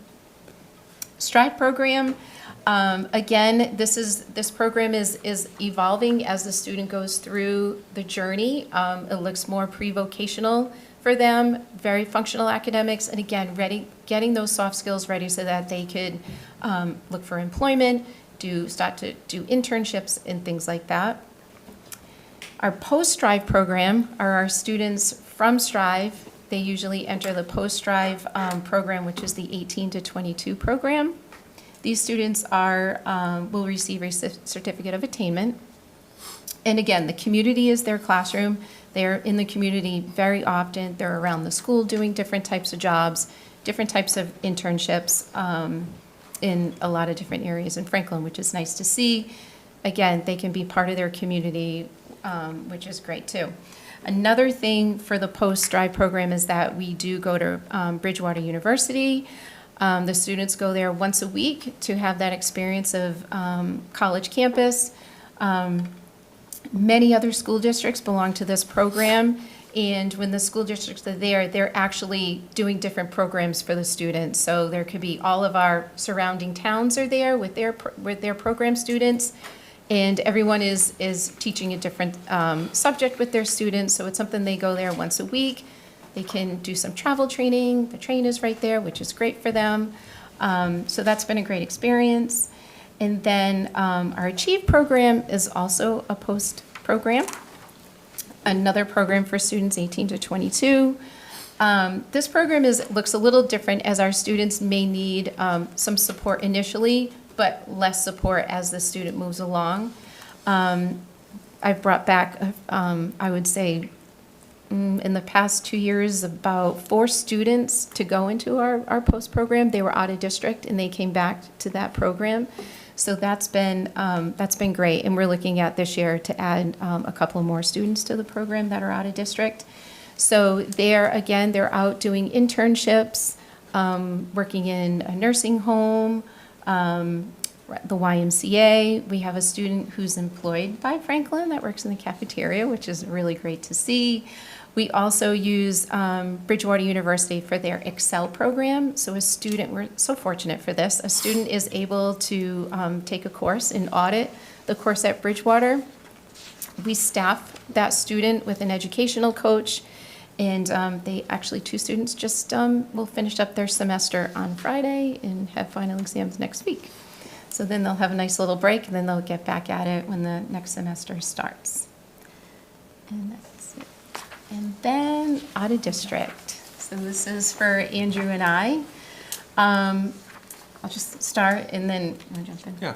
So right now, based on that October data, we have 69 students that are in out of district placements, and this number will fluctuate throughout the school year.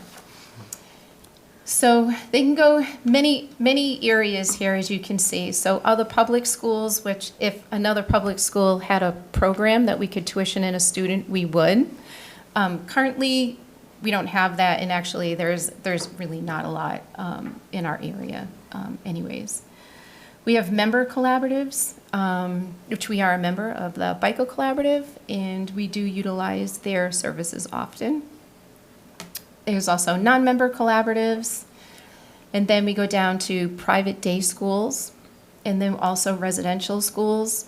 So for a student, if they're in, we have a few students in a residential school, that's where there's just such a need that they need to be in more of a residential placement than at home. There may be, severe disabilities that prevent their access to getting to school, getting the services that they need. So that's when we really have to look at that closely to see how much more a student needs those supports. And I think Andrew was going to touch base on that also. Then we have out-of-state approved schools. And then the last one is unapproved programs. I mean, the first thing is when we're looking at out-of-district schools, we're looking at Massachusetts-approved schools is number one when we're looking for that. We also, we try to look at, you know, where the student is, what area is the student having difficulties in, where are they not making effective progress for that student, for us to start looking at schools to see where the student would fit. And we've been doing it for a while, and that we have a lot of direct connections that we call, and we can consult, and we would send referral packets out to see if that student would be a fit for one of the out-of-district schools. So least restrictive environment doesn't stop in the school, it goes to out of district as well, and it really comes into play here. So when you see our collaboratives, member collaborative, or even non-member collaborative, we're looking there first. Typically, if a student can make progress in one of our collaboratives, that is where they will go if they need an out of district placement. From there, if they need a more intense, a more restrictive placement, we're looking at our private day schools.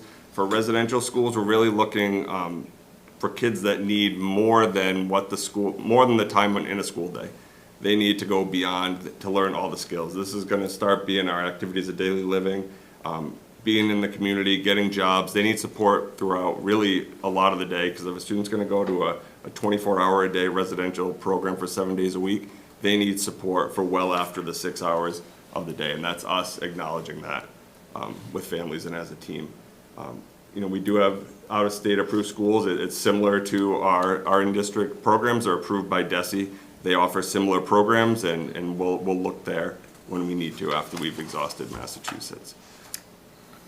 And then, so for Andrew and I also, for when our students are out of district, we have we have to monitor them. So Andrew and I are visiting a lot of these schools often. DESE has just released a new monitoring form so that we are incorporating that now, which looks a little more intensive to keep track of the students' progress that they are having in the school. Andrew and I attend the meetings at the school, and we also are there to observe the student in school setting, and then also in a residential setting.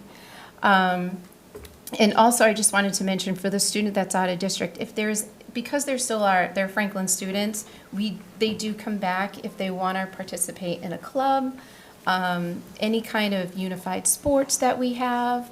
If they want to try out for a sport team, they can do that, and we make arrangements for them so that they're able to come back and participate in any of our activities that we have. And we just, you know, it might be a van picking them up early and coming here. We've had students that been a part of theater and been in some productions. Unified sports, they come back and participate in. So it can be a number of things, but we do make sure that they have those opportunities to participate in anything. And then, of course, they participate in graduation if they would like to, if they're still out of district at that point.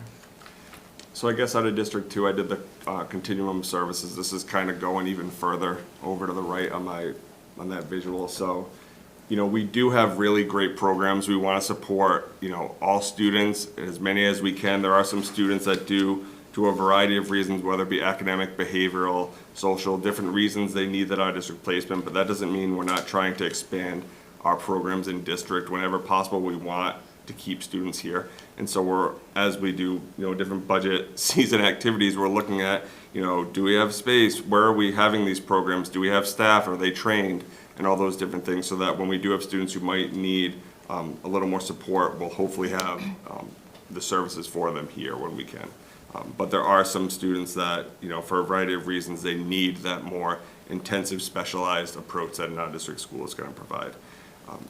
You know, when a student goes out of district, we have their tuition costs, but sometimes there are other things that come into play, like the transportation to get them there. Related services are not always provided as part of that tuition, so that adds on an element there.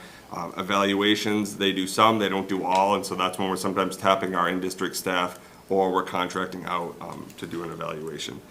Some of our students come with one-to-ones because, you know, they still need even more support than, you know, a smaller group. They need that one-to-one. It could be for a part of the day, could be for 2 hours, and they figure that into a certain cost, or students might need a full 24 hours of one-to-one support to make the progress that's needed.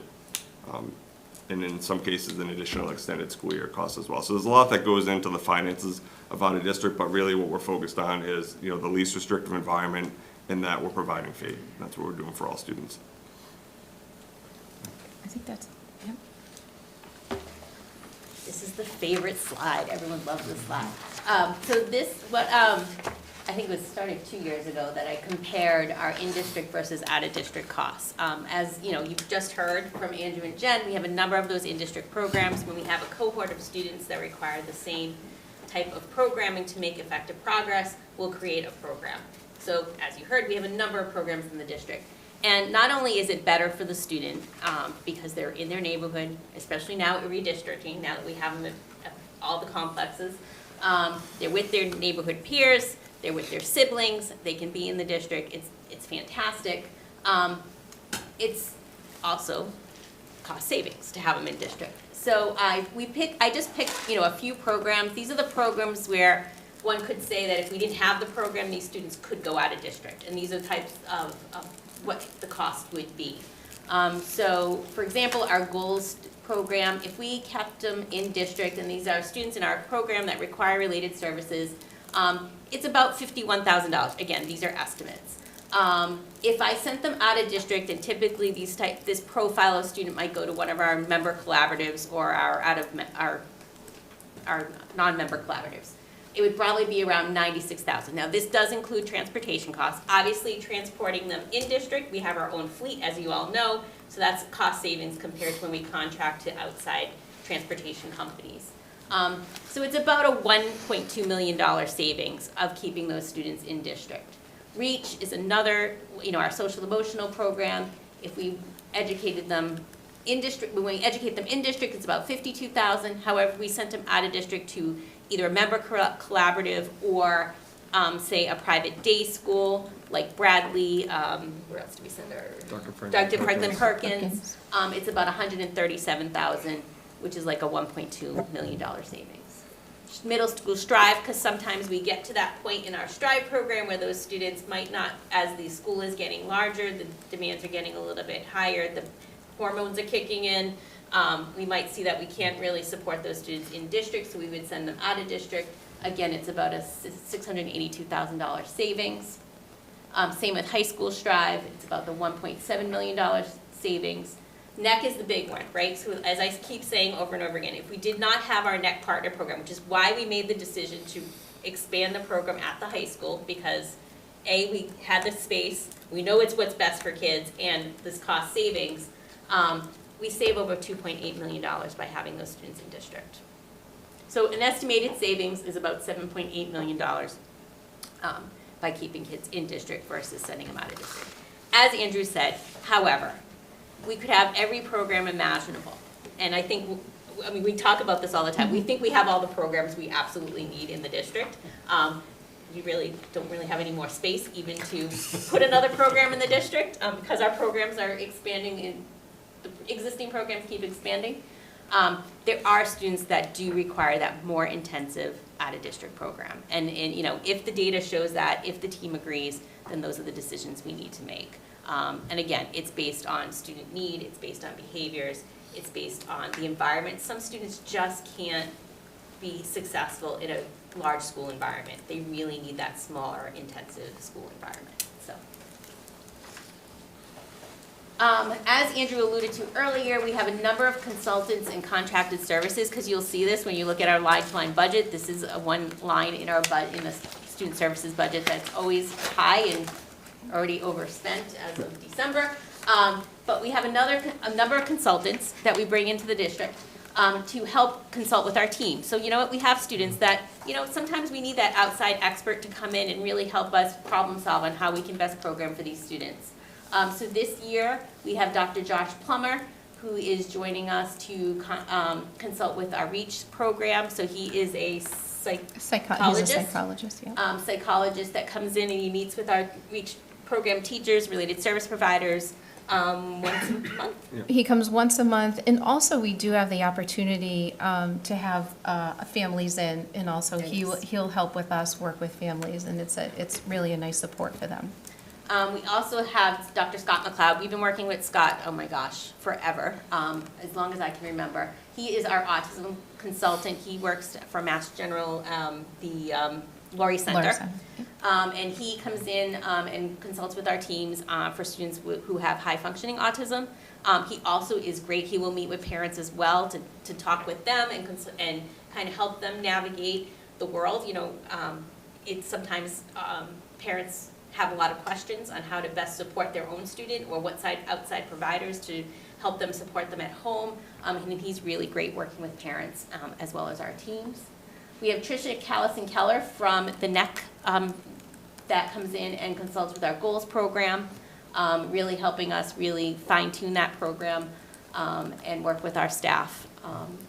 And she's been fantastic as well. She was originally a supervisor for the NEC partner programs, and now she consults with us. She consults to our elementary goals programs, and so now that we're split to the two buildings, so now she is doing the work at both places, and it helps us to support the teachers, the ESPs, the kids, but also to help us build alignment across the schools, because obviously being in two different places, you know, she can help with some of that consistent messaging when it comes to behavior plans and different, as I said, ABA, so she's providing a lot of that support with providing those applied behavioral analysis techniques and methodologies in the classroom. And you're probably asking, like, why are we using these outside providers? And I think, you know, yes, we have experts within our district, but sometimes it's nice to have the expert from the outside come in with a different lens to really help us problem solve and better program for our students. The other piece is we're obligated also to do program reviews every year, so they also help us with that process, reviewing our programs, making sure we're getting the outcomes that we need to get. And it's intensive PD for our teachers that really need, you know, to build those specialized skills in the moment they're able to work with teachers on things that are actually happening to them now.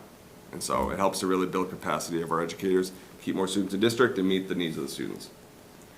Also, there are some related service providers that we don't staff in district, so we need to consult, we need to contract out to have those providers come in. One is the teacher of the visually impaired, and the other is orientation and mobility, as well as a teacher of the deaf and educational audiologist. These are related service providers that many of our students require. We do look to see if it would be more cost effective to hire our own staff, our own related service providers. We are looking into that for the upcoming budget season. However, these are really, there's not many out there in these roles, so it's really hard to find them. We had a teacher of visually impaired in the past. We had promoted her to be assistant director, and since then we've never been able to backfill her position, and that was years ago. So, you know, they're really hard to staff, but again, we'll keep trying, and you might see that in the upcoming budget of asking for a teacher of visually impaired, because we're having more and more students who require that related service. So, in the end, you know, we're here we need to teach students with disabilities to become really confident and self-aware individuals, just like our portrait of the graduate. We believe that also for our students with disabilities. And we want them to be empathetic and productive citizens, curious and creative thinkers, effective communicators and collaborators, and reflective and innovative problem solvers. You know, and even with disabilities, even if they're nonverbal in our most intensive Strive for NEC programs, we still want them to have that opportunity. And we want to make sure that all of our schools are safe and inclusive, so that every student truly believes that they belong, and they're empowered to participate in their educational programming. We're happy to take, it was a lot we threw at you, and we're happy to take your questions. I also did a podcast that Mr. Sherlock has already posted, so you can hear a lot of this already on the podcast, but yeah, we're here to answer any questions you might have, as well as Becky and Katrin are also here if you want to hear more about their roles and what they've seen and whatnot. So. Excellent. Well, thank you very much. Any questions from the committee? Please. Yeah, I have a handful of questions. Thank you. It's a great presentation. And I want to start with just a comment that was a question, but you really covered it. But about ECDC, where you know, you covered that this is early childhood education, but also early intervention, and the efficacy of both of those things is very well established. So it's fantastic that we have that program here in Franklin. And I just want to highlight how great it is to hear how that functions. So one of the questions I had was wondering, and I think you touched upon this, which is about opportunities for cost savings by increasing services in the district. It sounds like, apart from other startup costs, one of the main barriers is space. So I think what I'm really wondering then is on those out-of-district placements, other public schools was on there. Are we the other public school for any other districts? We knew that question was I gonna had a come. feeling, yeah. We could be. So we have been asked by districts over the last few years if, we would tuition it. Every once in a while, I'll see on the listserv, does anyone have this type of program? I think we haven't been at the place where we were stable enough to do that, meaning staffing. Staffing is not only is space an issue, but finding staff is an issue. As you've seen in all our postings, we're constantly looking for educational support professionals. We really aren't fully staffed. If we were fully staffed, it's possible that we could tuition students in. And we had one student that we did, he moved out of district and to a different neighboring district, and we kept him so that district could, build up the program and they needed for that student. So yes, we do have those opportunities with stable staff, with space in our programs, though we have discussed it and talked about it. So it is an opportunity. We're not there yet, but it is something we explore often. Keep us updated on how we can support you. Absolutely. That's great. What services are in place to train and support our teaching staff, our paraprofessionals in delivering special education, making sure they've got up-to-date knowledge? Sure. I mean, one thing we've done this year is the de-escalation skills for all staff, and I think that was part of the teacher contract, but it's also extended to our ESPs. So, managing challenge behavior and de-escalation of students is a big piece for our ESPs because they're on the front line, and so they're needing to respond to it quickly. And hopefully, de-escalate students so they're able to continue in the classroom and learning as we want them to. For our program, ESPs, we do offer monthly consultation with the teachers, possibly BCBA. Katrin's doing a lot of work on training for ESPs as well and finding times during the day, and we've had some extensions outside of the day to offer additional PD. We're always looking for ways to build our abilities across all levels of the school, all personnel. So that's what we try to do.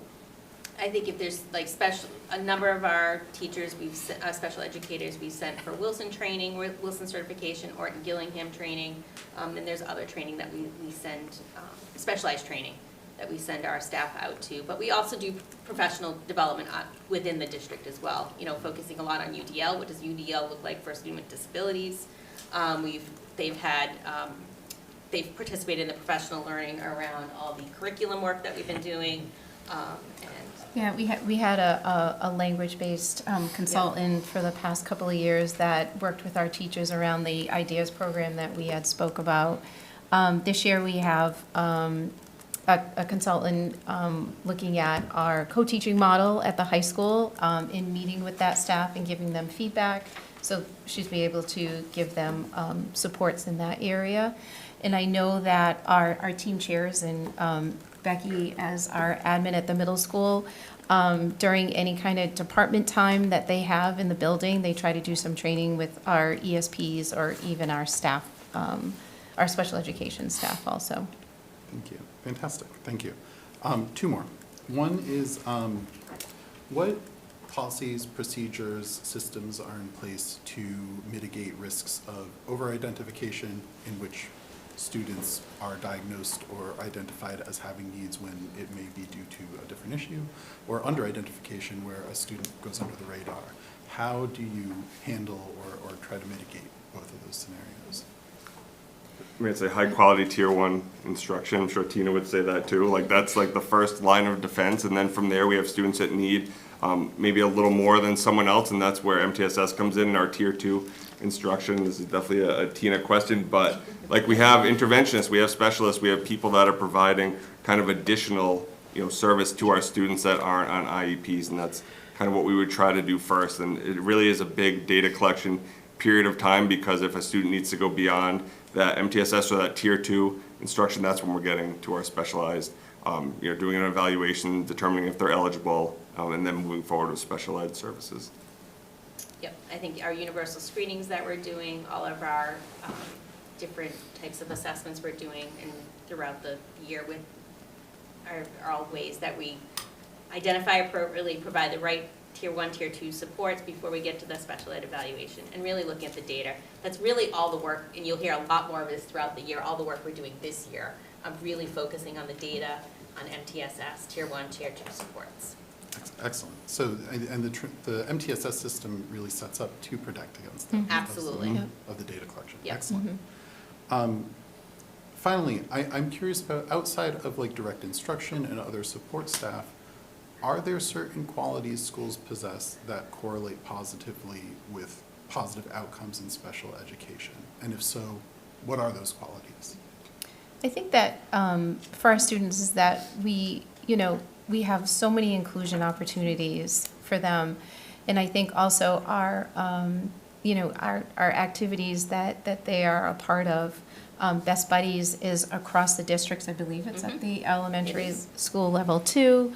And it's a very popular club. And they're always busy and doing lots of different clubs. I know this year Becky has had a big piece in organizing, having our students stay after school for clubs and be a part of the school community along with their typical peers. And then, of course, our unified sports teams are really big at the middle and high school level with basketball and track. They have a Best Buddies prom. And am I missing other activities or inclusion opportunities? No, I think, our schools do an excellent job of including all of our students. All of our students, every student, next students to, neurotypical, everyone goes to assemblies, everyone goes to whole school meetings, and they participate as much as they're able. If they're only able to spend 5 minutes, that's okay. They can spend 5 minutes, and then we can take them out if they're getting, it's getting too dysregulated for them. I think our schools do a great job of including all of our students. I think that's the beauty of having all these specialized programs in our buildings, because kids are used to kids with disabilities. Kids are different, and everyone knows that. We're all neurodiverse in some way, and I think it's just really respecting that, honoring that, and celebrating that. So. Can I add to that? I don't think I've in my career seen a cohort of children going through school together from pre-K through age to grade 12 that have seen and been part of an integrated model through their schooling, through ECDC, through elementary, through middle. And also, I think the strategic placement of our programs within classroom hallways, not separate in a different building, in a different wing, but really thinking about what age and development are the students in our classrooms. And let's put those classrooms around other areas in the building where there are other students in classrooms that are of the same age and development. So I think all of that is really intentional, so that there is a real sense of not just inclusivity from a welcoming standpoint, but from a physical standpoint, from a messaging standpoint. We've been visiting classrooms. We went to 18 classrooms this morning, I think, amongst that team. And to see the messaging in the hallways and the walls, in the classroom, how kids are interacting on a continuum of needs in special education and general ed. So, and the last thing I wanted to just put a plug out for, you mentioned MTSS Tier 1. We've used a couple of acronyms. So the teaching and learning presentation in January will hit on how do we educate all students, including kids in special ed. And I think Andrew was mentioning that, so that's coming too, so you can hear about the systems and supports in place for all kids. Another example is that if a student, say, isn't successful going in the gen ed classroom, sometimes we'll do reverse inclusion, which means kids from the gen ed classroom will come to the student in their special ed classroom, so that you're still having those interactions with their neurotypical peers. If our students choose to participate in clubs or go to the prom or a homecoming dance, we will support those students if they need it. We will send a staff member with that student so they can successfully, participate in that activity. So. Great. Well, thank you for all you do, what all the teachers do to create that inclusive culture throughout the schools. It's fantastic. Thank you for the presentation and taking the time for my questions. I'm going to pass the mic now. Thank you. Nadia? Yes, thank you for the presentation. Just as a parent, I think all that we're doing here is just wonderful. Having my, my children come home and having, the inclusivity in the classroom is just, it's just such an asset to a child's learning experience in general. So the fact that we have all of these individualized plans is just a fantastic offering. My question is, what is the process to determine out-of-district placement? I mean, it's a team process, so as we have a student that, isn't making progress to a really marked degree, and the team feels that, we're not able to meet their needs in district, they need, a higher level of specialized training from the staff, they need a different structure, we will look at, work as a team to decide whether they need that level of service. And then from there, Jen or I will reach out to parents, we learn more about their needs, we decide, which programs might meet those needs so that we can provide that free and appropriate public education. In least restricted environment, like I said, we'll start collaboratives, we'll go to the private days, and things like that.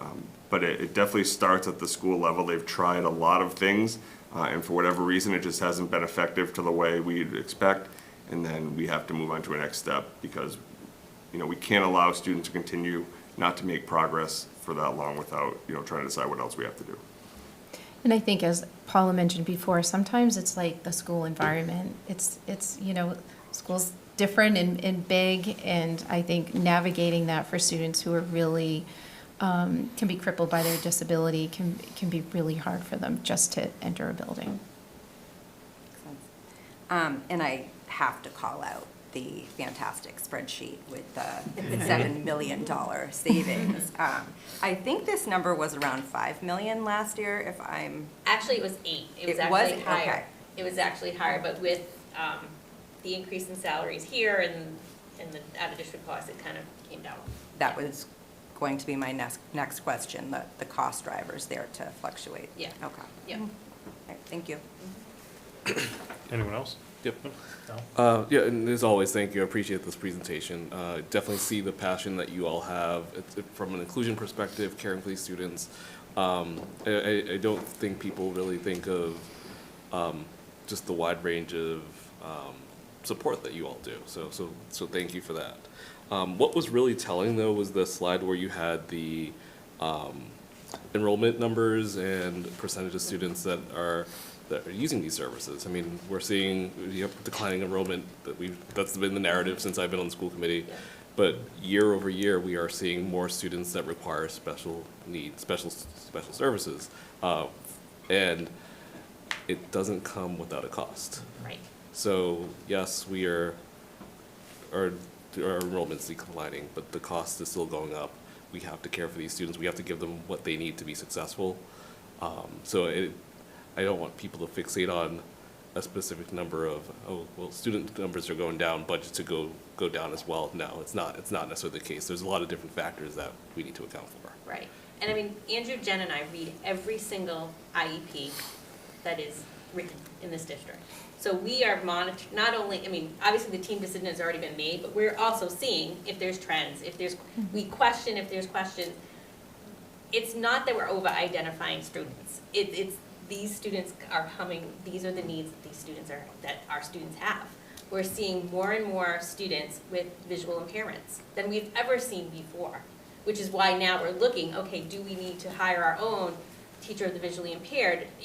Will that be a cost savings and whatnot? Because we're seeing a large number of students requiring that service, and who would think?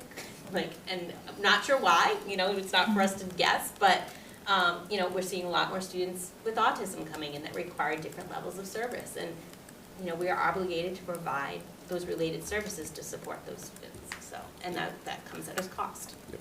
And I know you reference team a lot, and I want people to keep in mind that the team is not just the district, the parent and the students involved as well. So it's not, you're not just saying, oh, yep, this child needs services when they don't. This is a collaborative approach. Absolutely. The parent is an integral part of that team. Yep. And they have to consent. They have to consent to the evaluation. They have to consent to the services and supports that we need to provide, and they have to consent to the placement. And if they disagree with any of those, we have to work collaboratively to come to a decision, to a agreeable program for those students that we all agree upon. and we do have parents that we, push back and disagree and have, but we try to keep the conversation very collaborative, very open and honest, always keeping the student at the center of those decisions. Great, and thank you. Appreciate everything that you all do. I know the students do, so thank you. Steven? Yep. I was just gonna ask, it's more of a comment, and I'll be quick. Just get out. You wanna Yeah, go just now? let's see me go, we'll come back. All right, that's fine. Right, thank you. First of all, thanks for the presentation. So we have a lot of information on that. And it's great to see a wide range of programs that we offer and a lot of support for the special ed. I have few clarifications to understand, and then I have a few questions as well. Forgive me. Evaluation that we're talking about, is it an internal evaluation or an external evaluation of? We do all of our, most of our evaluations are internal, so it's our school psychologist, our special educator, and any related service providers that need to do those evaluations. Sometimes our students require a neuropsych evaluation or a clinical evaluation, because there's other things that our evaluators, with our evaluations, we can't get the information we truly need. So we might contract out for those services to a neuropsychologist to do a neuropsych eval, or a clinical psychologist to do a clinical eval. But most of all of our evaluations are done with our own staff. With the research-based assessment tools for evaluation. Yes, yeah. Some of our students need an evaluation in another language, so we'll have a yeah. bilingual evaluator. Got it. Thank you. The next one is on the physical activity, the unified sports. It'll be great, more of a superintendent question. It'll be great if you can get some updates on that on a school committee, so that we'll keep us updated on the unified sports that happening on the special ed. So that will be helpful. And from a questions point of view, so are they? I know we are sending a lot of kids outside for the out of school, out of district special ed services. Are there any students come in? There are. Yeah. I'll let them, Jen. Yeah, I mean, that's what we're always thinking of. I mean, Andrew and I look at our list of students, and we're out and we're seeing the students, and a lot of times I'm out, I'm in a school, and I'm looking, I'm like, we can do this here. We can do this in Franklin. I know we can. We have great teachers here. We can do this even better. And I know the students are themselves working very hard to come back to Franklin also. So always we are looking at that. This year, I definitely think I have 2 that are possibly gonna come back in district for next year. I don't know about Andrew, but I know we have these conversations about that. And I just, when we wanna have a student come back to district, we really have to make sure that we're setting them up for success. We have the staffing that can support them, and so that they're gonna, be able to make progress in their program if they're back here. Yeah, coming back is one thing. What I'm asking is, any other out of town, out of district students come in to Franklin for getting the special ed? Oh, like moving in? Oh, like moving in? Yeah, to get the special ed? None that you mean that pay tuition to get tuitioned into our programs? Yeah, we're not doing that yet. Okay. We talk about it every year. It depends on where we are with the program and the stability of the program. Yeah. Point of clarification, I think this is what we had addressed with Reese. Yes. Correct? Yeah, So we yeah. have one student who left, we retained them in the program. Other than that, we don't have the stability to do so at this time. At this time, yeah. And I think we focus on, can we meet the needs of the Franklin students before we're gonna bring No, other students I'm just in. trying to see what is the special thing that we have Yeah. which Mhm. brings Yeah. in students. So Yeah. that puts me in the other question, leads me to the other questions. Like, coming back to this fantastic Excel sheet that you have, it'll be helpful if you can show what is the count of FPS versus the out of district. That will help us to see how much people we are sending out and what is the cost, to compare the cost. If they're in district, what is the cost, and if they're out of district, definitely it'll be more. So that will be helpful if you have that comparison. And so I know we have a savings calculator here, but what kind of program, if we enable some kind of a program here in Franklin, that will help us to save more. And in order to do that, what is the investment that we need to do, so that we can see at least some of the programs that we can enable here, so that we can retain the students in district? It's a great question, and Andrew and Jen and I were talking about that in preparation for this presentation. Is we're not really sure if there's any other program that we really need in this district. I think we're covering all of the programming All of the time, need- all I- the needs of all our the needs of students our here in students, Franklin. yeah. I think, what we need to address is the growing of the programs that we already have. So like our goals program, for example, is a program that's constantly growing. We continuing to have to add classrooms at the elementary level at least, because there's more and more students that require that specialized program.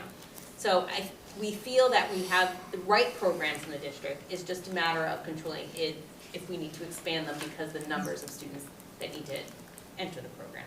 So, if that makes sense. And sometimes the way the staffing works too is you can't just have a student who suddenly needs to come in and now we're trying to hire a staff member and train them and bring them in. So there is a capacity for growth. Yes. Too, that is an upfront budget before you've realized any savings, right? You're trying to have the staff there, they're trained, they're ready for kids, and now we can accept them, right? So that's a piece of it as well. I think the hardest piece, to answer this question, but also your previous question of tuitioning kids into our district from surrounding towns, it's not only the space, but like we said, the staffing piece. We still have a number of ESP positions that we have not been able to fill. So we're not fully staffed in many of our programs because of that. And there's a lot of specialized training that needs to also take place to build the capacity of those educational support professionals, because some of them are coming in with no experience whatsoever, especially as we hire later in the year. So there's time and money to do that as well. So I think our programs aren't stable enough with staffing and space to tuition students back into the program, which is why we haven't done that yet. All right, thank you. And one last thing, like, can we share this presentation in our school committee letters, newsletters? This presentation, what we Yep. have? Yeah. Is it something we can share? Okay, that would be helpful, no, communicate to the people around, And this is the the families. first round. You'll see me at town council, you will see me at finance committee, and where else, joint budget Our own- subcommittee. Our own hearing presentation. Yep, all hearing, so this is just the beginning. Yeah. Might not be as this in depth, but Yeah. it's the beginning. Thank you so much, thanks for answering. Thank you. Ruth Ann? Sure, yeah, the one question I had was, well, first, I just wanted to ask about the ESPs. What do you guys think is are you getting applicants? Like, what do you think is the biggest challenge? I would say we I'll are. look I to mean, Becky and Catherine, who deal with Yeah. most of the recruiting and hiring for them. Yeah. What's going on, girls? Like, It just, I think it's just, what I've seen, that we're not getting a lot, obviously, and it all depends on what kind of program we're hiring for, on how many applicants we get, too. so do you think it's specific for the need in the moment? Like, certain ESPs don't want to do certain things and want to do others? Yes. Okay. Yeah, I mean, yeah. some of them are going to school. Becky, can If come you up to would, just come up to the Yeah, microphone so everyone can that's hear a you. good point, Becky. That's been a big factor. Come on in. Hi, everyone. We have, a lot of our ESP roles are stepping stones for applicants who are actually pursuing degrees and licensure as counselors, as special ed teachers themselves. So sometimes we do see, I would say the ESP position, we see a lot of fluidity in how long people will stay. And which is great because we get people who are very invested and very, come in with some skill sets from whatever programs they're participating in, but then they may be moving forward to pursue other opportunities. I had heard that a lot of the ESPs were aging out of the workforce, that there was a lot of like retired teachers and things like that. I'm wondering if we should advertise over at the senior center. I wonder if we could collaborate and do like a tax work-off or something. And then we also have some ESPs who have been there for years and are very much a stable part of the community. So it really does, it's a varied profile, but I think we have lots of different reasons why they might be coming and going, and where our needs might be changing year to year on how many we need for each program or different grade levels. Sure, I suspect it's fluid, so yeah, which is everything you guys do, very fluid.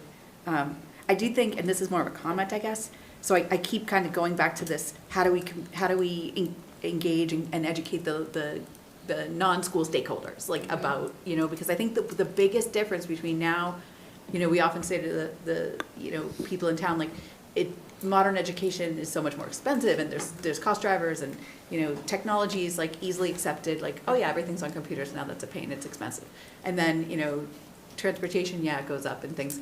The special ed thing is such a debate in this town with the uneducated community about not only the laws that are required, and obviously the moral obligation is just like a thing that like we all understand, but it is, I hear things about like we hire too many counselors and things like that. And I think like we talk about this tour, I keep going back to like where we, not necessarily a tour, but like something where we can get, you know, maybe more than just a presentation to the budget subcommittee or something, like where some of the people get to see what, because I think like, you know, 40 years ago, a lot of these kids would just be sort of piled in and not given the education that they needed, and that's awful, and this is progress, and this is what like, it's we should be proud of this. And I think that people don't realize how intensive and the cost that's necessary. So maybe not a school tour, maybe just a special ed tour. Like, hey, listen, like this is like we do this really well in Franklin and we save the town a ton of money. Why don't you come in and see what it's about? So I'm just kind of brainstorming, but thank you. This is a really good presentation. Really, really good. Thank you. And you guys do God's work. I know you do. Thank you. Yeah. I feel like we have this public conversation every meeting, but I would caution, I just want to set expectations. We couldn't have non-school employees or not school committee, you have to post to do the visit, and we will do the tours, but we couldn't have people observe a population of students in a classroom in special education. Particularly, the goal is to actually educate the community on what it looks like in the class, but I just want to be clear on the logistics of that, of saying, inviting the public in to see a very, Those privacy laws for kids. Privacy Like, laws, yeah, thank you. That's what but I understand the idea of how do we do the best job we can to try to meet the goal that you're mentioning versus that being the way we do it. And I think that's gonna be always the challenge. And this presentation's fantastic. I understand It's what you like, mean. You can never really educate people and like, it's always like, you know, live a day in the life of somebody, but how do you do that? So Yeah. that's just the conundrum I'm always I like would say, thinking. you know, they should come to a unified basketball game and Yeah. see it in action. Yeah, but this presentation, the data here is excellent. Like nobody should be questioning it. It just, you know, it gets questioned anyway. So, thank you. This isn't the only community it gets questioned. I know. Yeah. Thank you. Almost that. Just two Oh, sorry. final points. One, thank you, but the team, I will mention, I counted 17 different in-district programs, not including ECDC, that we offer. When I go to meetings, and Paula, I know when you go with my colleagues, we offer a large number of in-district programs, and I get questioned from my colleagues about how are you offering that at every level, and what's, you know, and I think there is a savings. When I talk to people not from Franklin, superintendents, they're thinking about the savings, you know. Yeah. We think about it from two perspectives, kind of the morality of keeping students. If you have a student who needs a service, and if it is able to be done appropriately in your town, that's ideal, right? So I think there's like that piece of it, but also trying to think about how we offer that. So that was just the other piece. The other pieces I would mention is students until they're age 22 are educated in our system if they require education. So that's something that sometimes we don't think about. If you hear us say pre-K through 12, I'm often sensitive to say pre-K through age 22, depending on the context. But if I'm keeping it, you know, simple, I'll say pre-K through 12. But we have students who we continue to educate. We have coaches that work with them. So I think there's a wide range. And the folks you see at the table, Jen and Andrew, they're also the out-of-district coordinators. Some districts just have full-time people who only do out-of-district. They just get paid on salary to just do that. Jen and Andrew are working in the schools with the in-district programs and out-of-district programs at the same time for the pre-K through grade 12. And I think it's just a point I would make as we staff and why we staff the way we do is to try to match and match all this. So then they have eyes and they're part of every single boots on the ground, kind of understanding what's going on in each school and every student, so that when there are decisions made, they're involved in those and what those look like. So. Thank you. Almost like a timeline of like, you know, 1980 to 2025. This is this is how we've progressed as a society. Right. You know, I'm done. Thanks. One, really just want to second that ESP is like the tax write-off at the senior center. I know that was Yeah. a discussion that was kind of talked about at the last town council meeting. That might be something we can kind of explore. And Max is like a champion for that, because he went through the SPED program in Franklin and has really been successful, and he's a town councilor. So. And so, oh, I'm sorry, Ms. Lottie, I was trying to. Oh, get back here. Trying to sneak away, but no. So, because I know with you kind of took on a new role within the district this year. How's it going? It's going great. I mean, it's been a huge change and a huge transition, but I think all of these layers of support and the specialization that we're able to do, whether it's Jen, our team chairs, myself, the assistant principals and principal, there's a lot of work to do, and there's a lot of ways to support not just students but staff as well. So it's been a really great transition. I think all of these pieces are key to making it work. That's awesome. It really is. It has been a tremendous presentation, and it's so wonderful to kind of hear, all of the supports that we have for all of our kiddos, and how it's going well. So thank you very much. I appreciate it. Thank you. If you want to head back to the senior, I promise we'll call you back And up. I'd be remiss if we didn't, catering Absolutely, too. yes. And catering has been split between both complexes. She travels between Lincoln and Washington Street complex. We had 2 caterans in our budget, but because of the failed override, we had to reduce one. So Katrin is doing the work of 2 people, in my opinion. But she is phenomenal, and we're so excited to have her on our team. She's doing such great work with, as we said, the ESPs and the teachers and the program teachers, just really building their capacity, doing a lot of coaching and observation and consultation with our teams, as well as responding to safety calls that are happening within the building. So thank you. That's fantastic. Thank you. And I know my colleagues had spoken about like that the rise in the percentage in terms of students receiving specialized education. And just to kind of reiterate and hit that point home, is that there's a financial obligation as well. It's a higher cost to service some of those kids? Absolutely, because every related service that they need, whether it be speech, OT, as I said, vision services, audiology, educational audiologists, those all come as a cost, right? And and not to mention then there's equipment too. Some students need iPads to be their communication device. That's their voice, that's their talker. Some students need other standards because they have physical disabilities, other vision. With the Red Cat systems in a lot of the classrooms to help. So all that equipment focus that and a hearing. student may need because of their disability, we need to purchase. So yes, there's a higher cost with the students with disabilities because that's what they need. And we need to have those. Some of our students need one-to-one LPNs even because we're getting more and more students with significant health disabilities that we need to support with nursing, that skilled nursing, not just in paraprofessional. So, and again, we want to keep them in district, so. Absolutely. That's what we do. And when, we have families that kind of come on in and, some of the students get identified or need these additional services, do we have the ability to say, no, thank you, you can kind of go to a different school? No, in fact, what was our number this year, folks? We had 30 move-ins, we have students with IEPs, and of that 30, 17 went into our specialized programs. They were moving into our district and right into our specialized programs, which is another reason why it's hard for us to bring people in other surrounding communities in tuition kids in because, again, we're trying to stabilize our programs due to the unknowns that came in August. So. Thanks, because I know, certainly just kind of, this is, we kind of talk about, the cost drivers. Al, we kind of spoke about like the cost of educating kids today is different than what it was 10, 20 years ago. There's many, many factors. This is a factor over here, is that there are just a number of students that do require additional services in order to kind of be educated, and we shouldn't be turning anybody away, but legally we can't either. So when you kind of take a look at it and say, well, how come when I was in school it didn't cost nearly as much? This is one factor.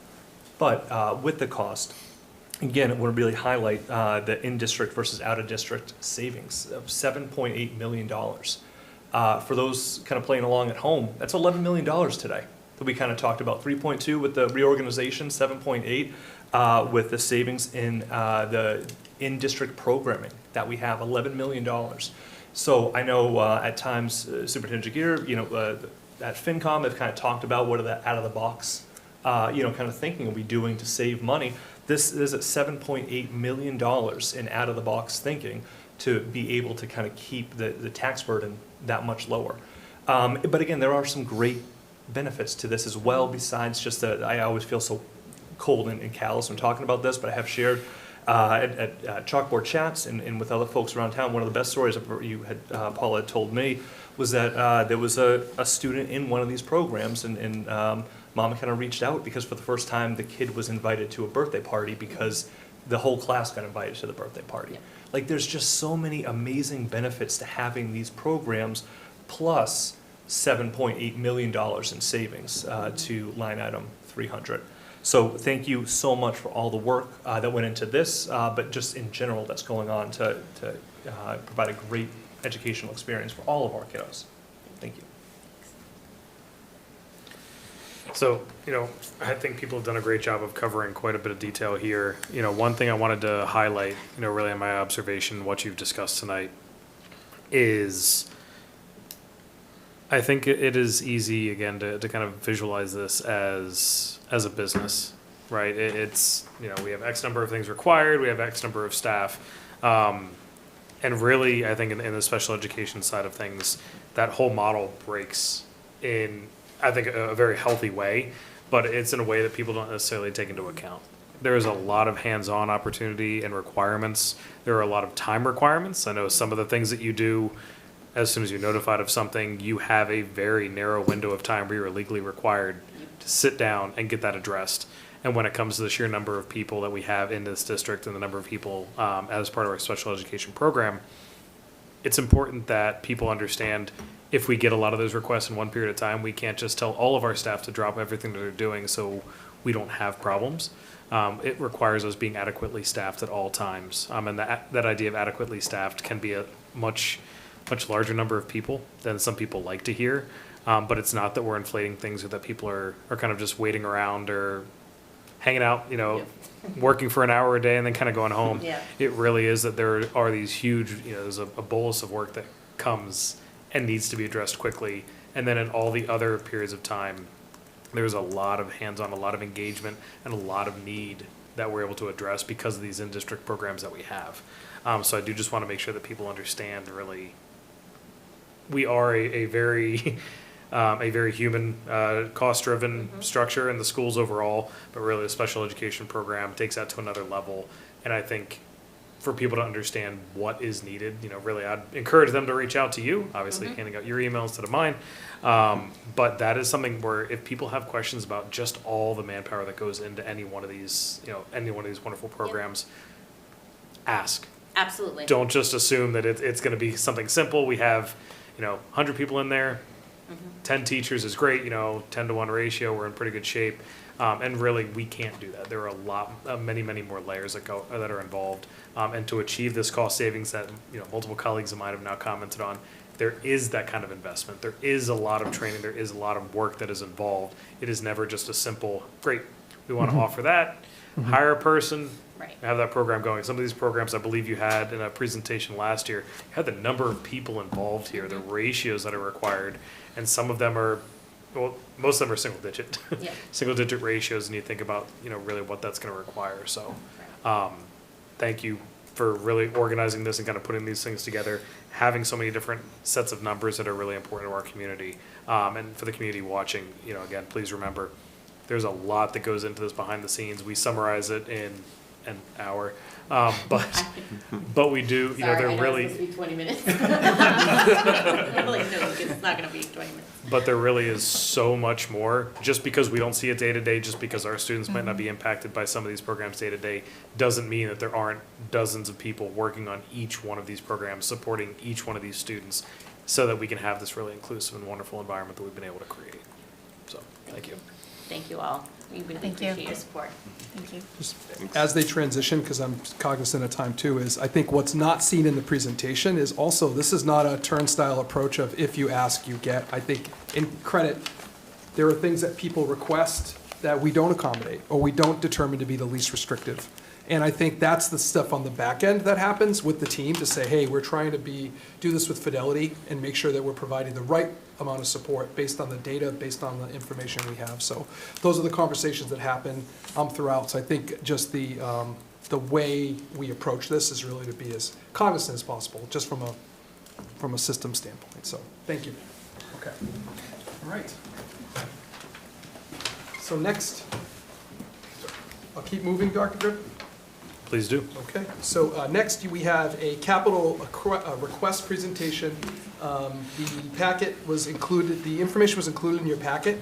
I'm going to ask that our Director of Operations, Colin Boisvert, join the rostrum, and we also have our Director of Technology for Town and Schools, Mr. Tim Raposa, is here as well. And you'll notice in the requests there were technology requests, there were operations, and I'll let them kick it off.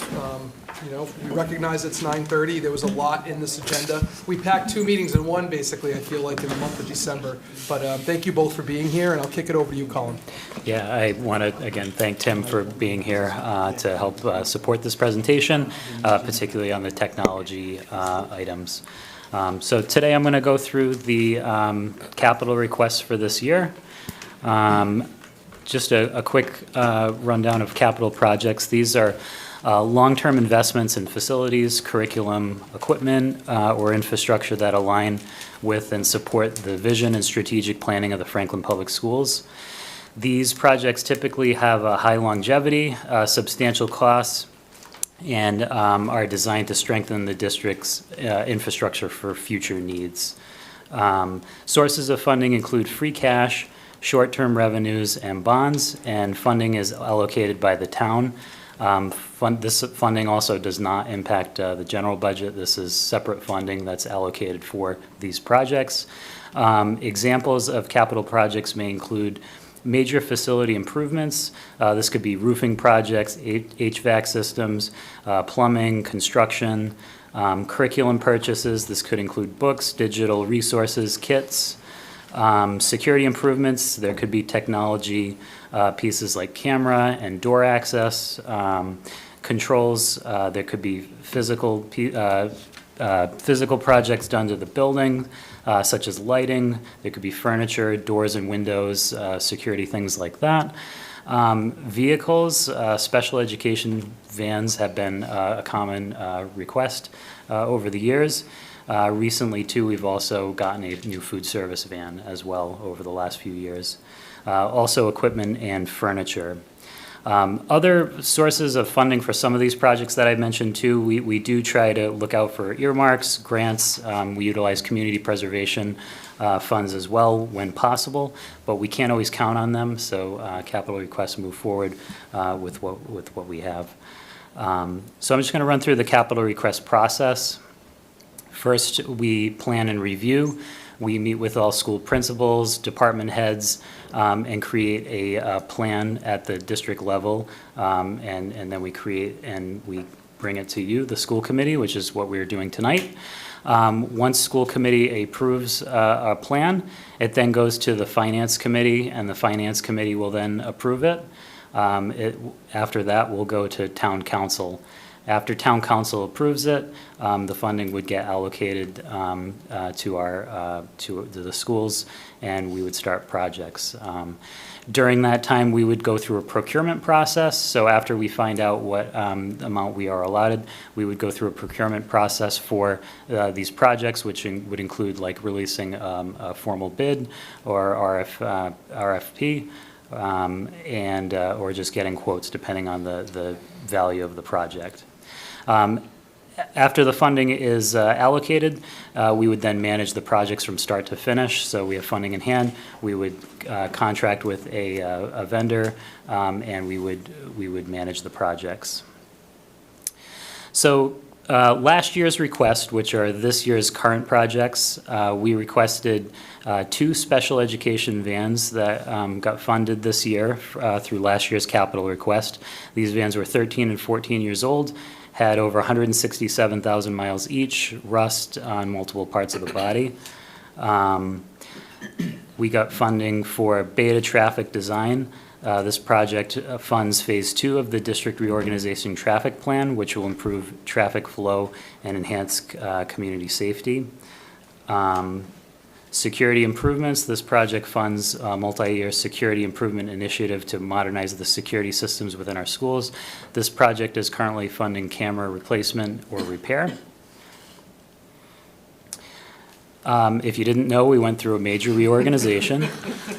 This project for moving services covered the moving services of furniture and equipment to create the 2 elementary school complexes, 1 middle school, and ECDC expansion. Phase 1 school facilities project. This covered a variety of projects, including construction for removing 4 science labs at former middle school rooms that became elementary classrooms, repairing walls and painting common areas, hallways, and specific classrooms in the district.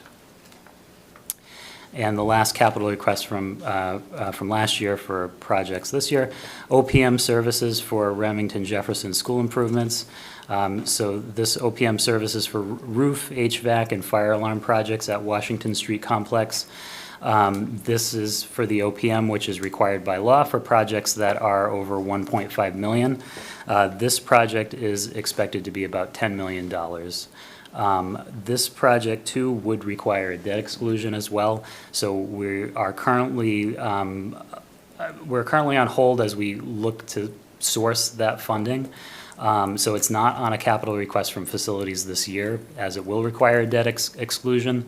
But right now, as we're looking at our phased approach, this money will be in hand for this portion of the project when we are ready to pursue this project.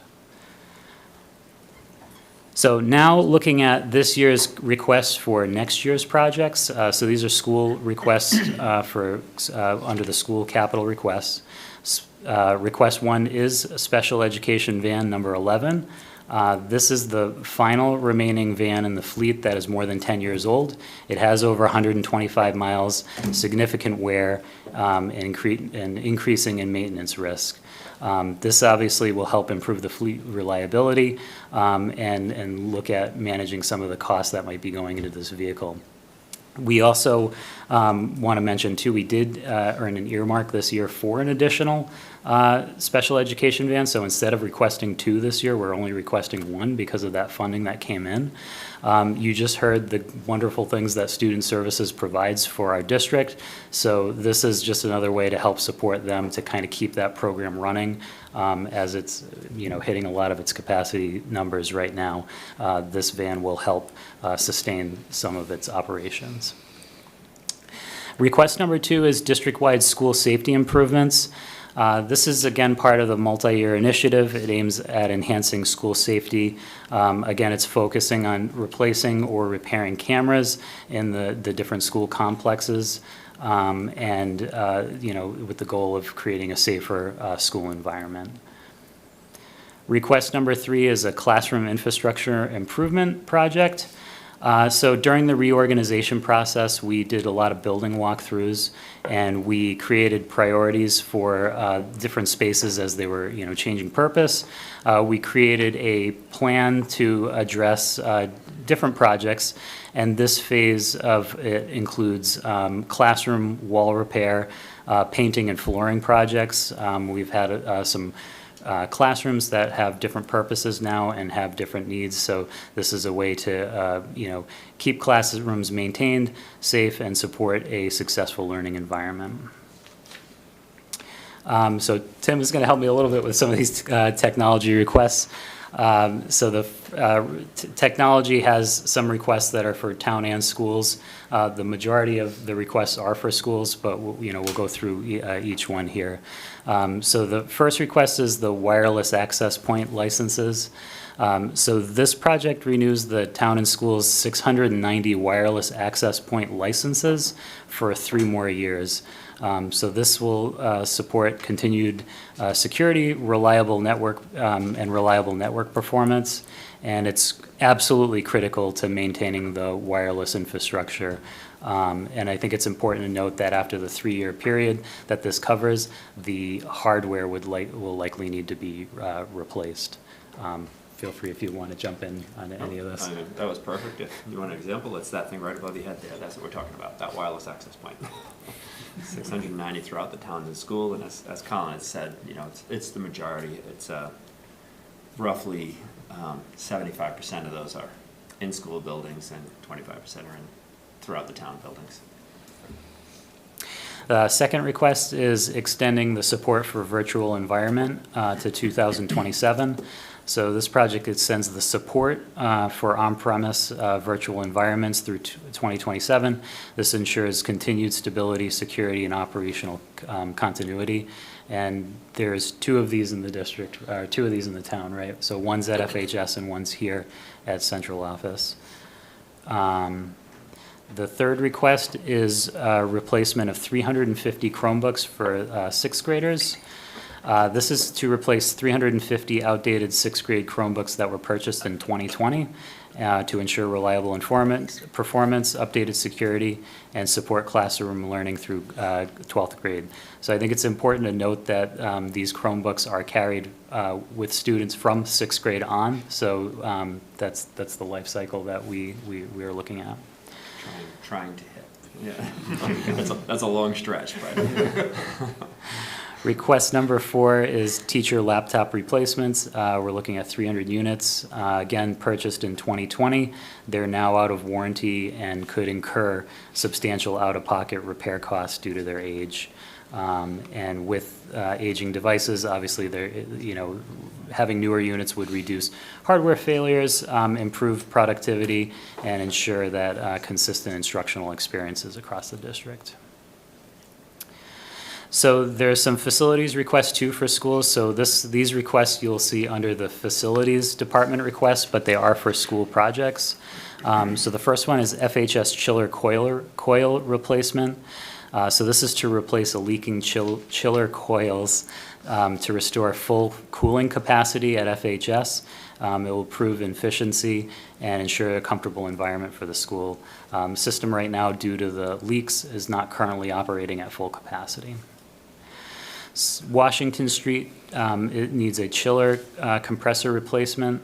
So this would be an installation of a new chiller compressor, and it's to replace an aging unit that is not operating at full capacity as well, and will help improve cooling efficiency, reliability for parts of Washington Street complex. So the Lincoln Street MDF split unit, so this is to replace an aging air-conditioned split unit in the MDF room. This is important for cooling for critical network equipment that is temperature sensitive. So the existing unit right now at Lincoln Street is discontinued and parts are no longer made for it. So kind of trying to get ahead of the curve on this one. If something goes down, having to replace this in, again, a critical area of the school to support the network equipment would be essential to do. FHS boiler for building management system upgrade. So this project will connect Franklin High School's boilers to the building management system. This will help facilities remotely access and support controls for the boiler system.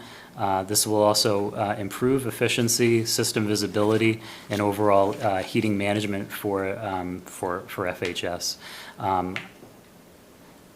Here is a financial summary for the school department requests. So the 3 requests that I mentioned about the special education van, the safety improvements, and the classroom infrastructure is the school department request that you would see for schools.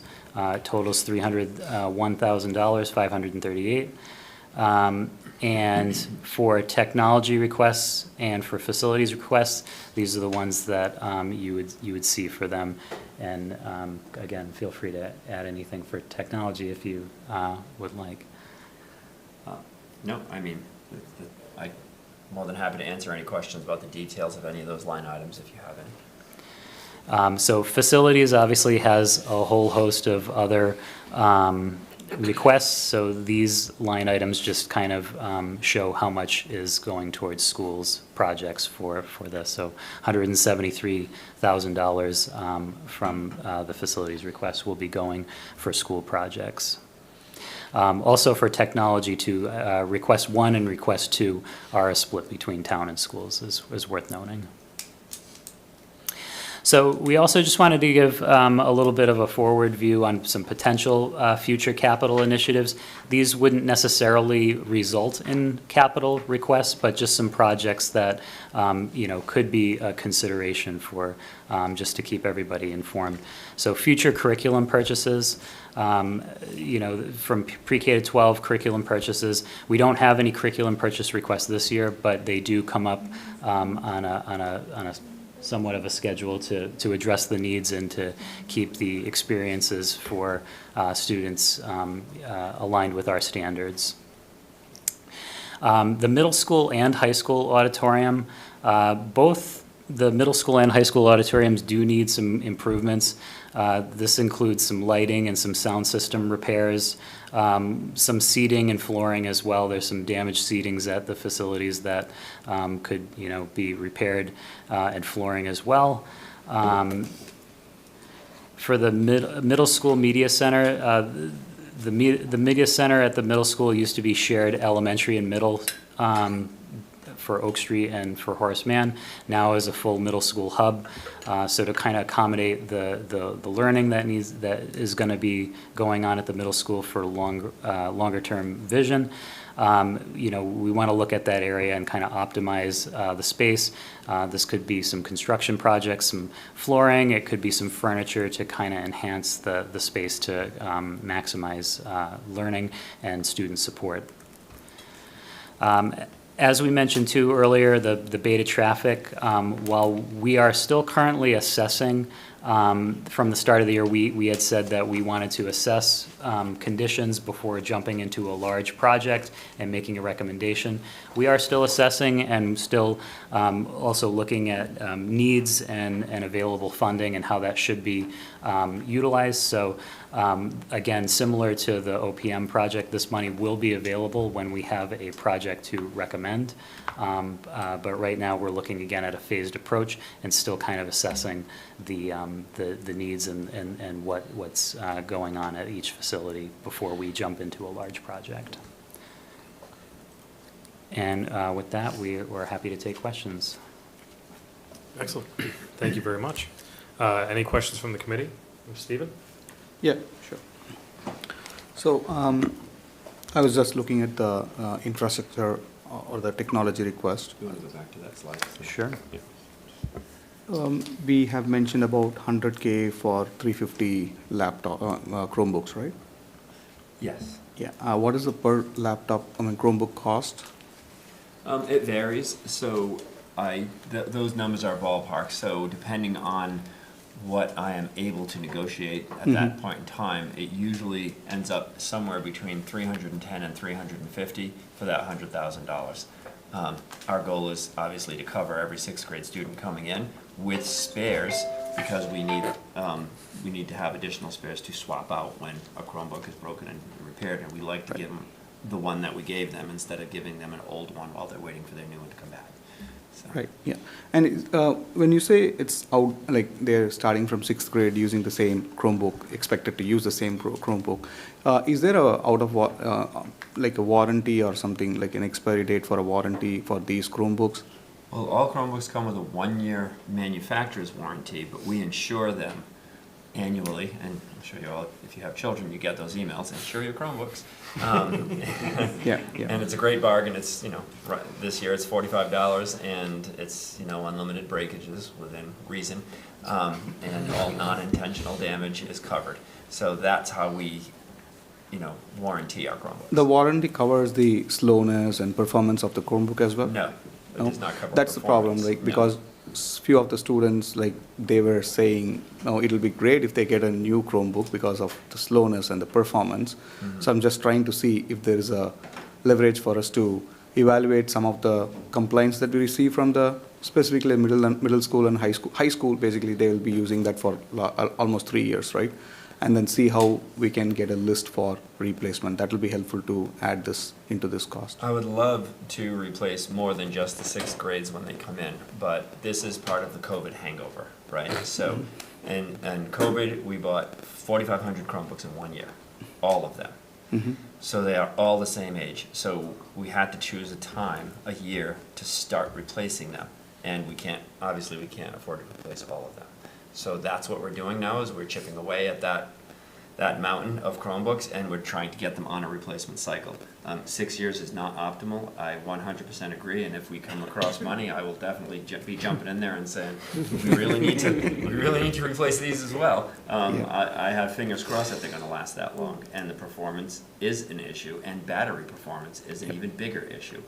But these are symptoms of that not regular funding, not structural, not part of the structural budget. Our biggest hit is going to come from batteries, because we do have to replace those batteries. Fortunately, they're only about $50 a battery replacement, so that's not too bad, but it's going to impact my regular budget. Yeah. The next quick question on the traffic pattern user rates. When can we expect the evaluation of this traffic pattern, or the improvements that are needed for this traffic pattern? When can we expect a report on that? I can jump in, Colin, then you can. Yeah, I mean, I think first, as we work with the town, community, schools, facilities, DPW on what, our recommendation would be.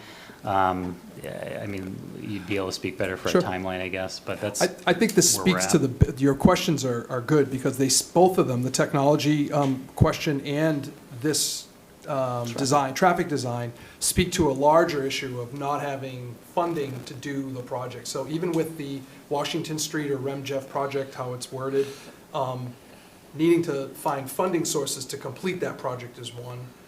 Securing an OPM is the first stage in that. That's actually ready for whenever that does happen. So that's like getting ahead of it with what we do have.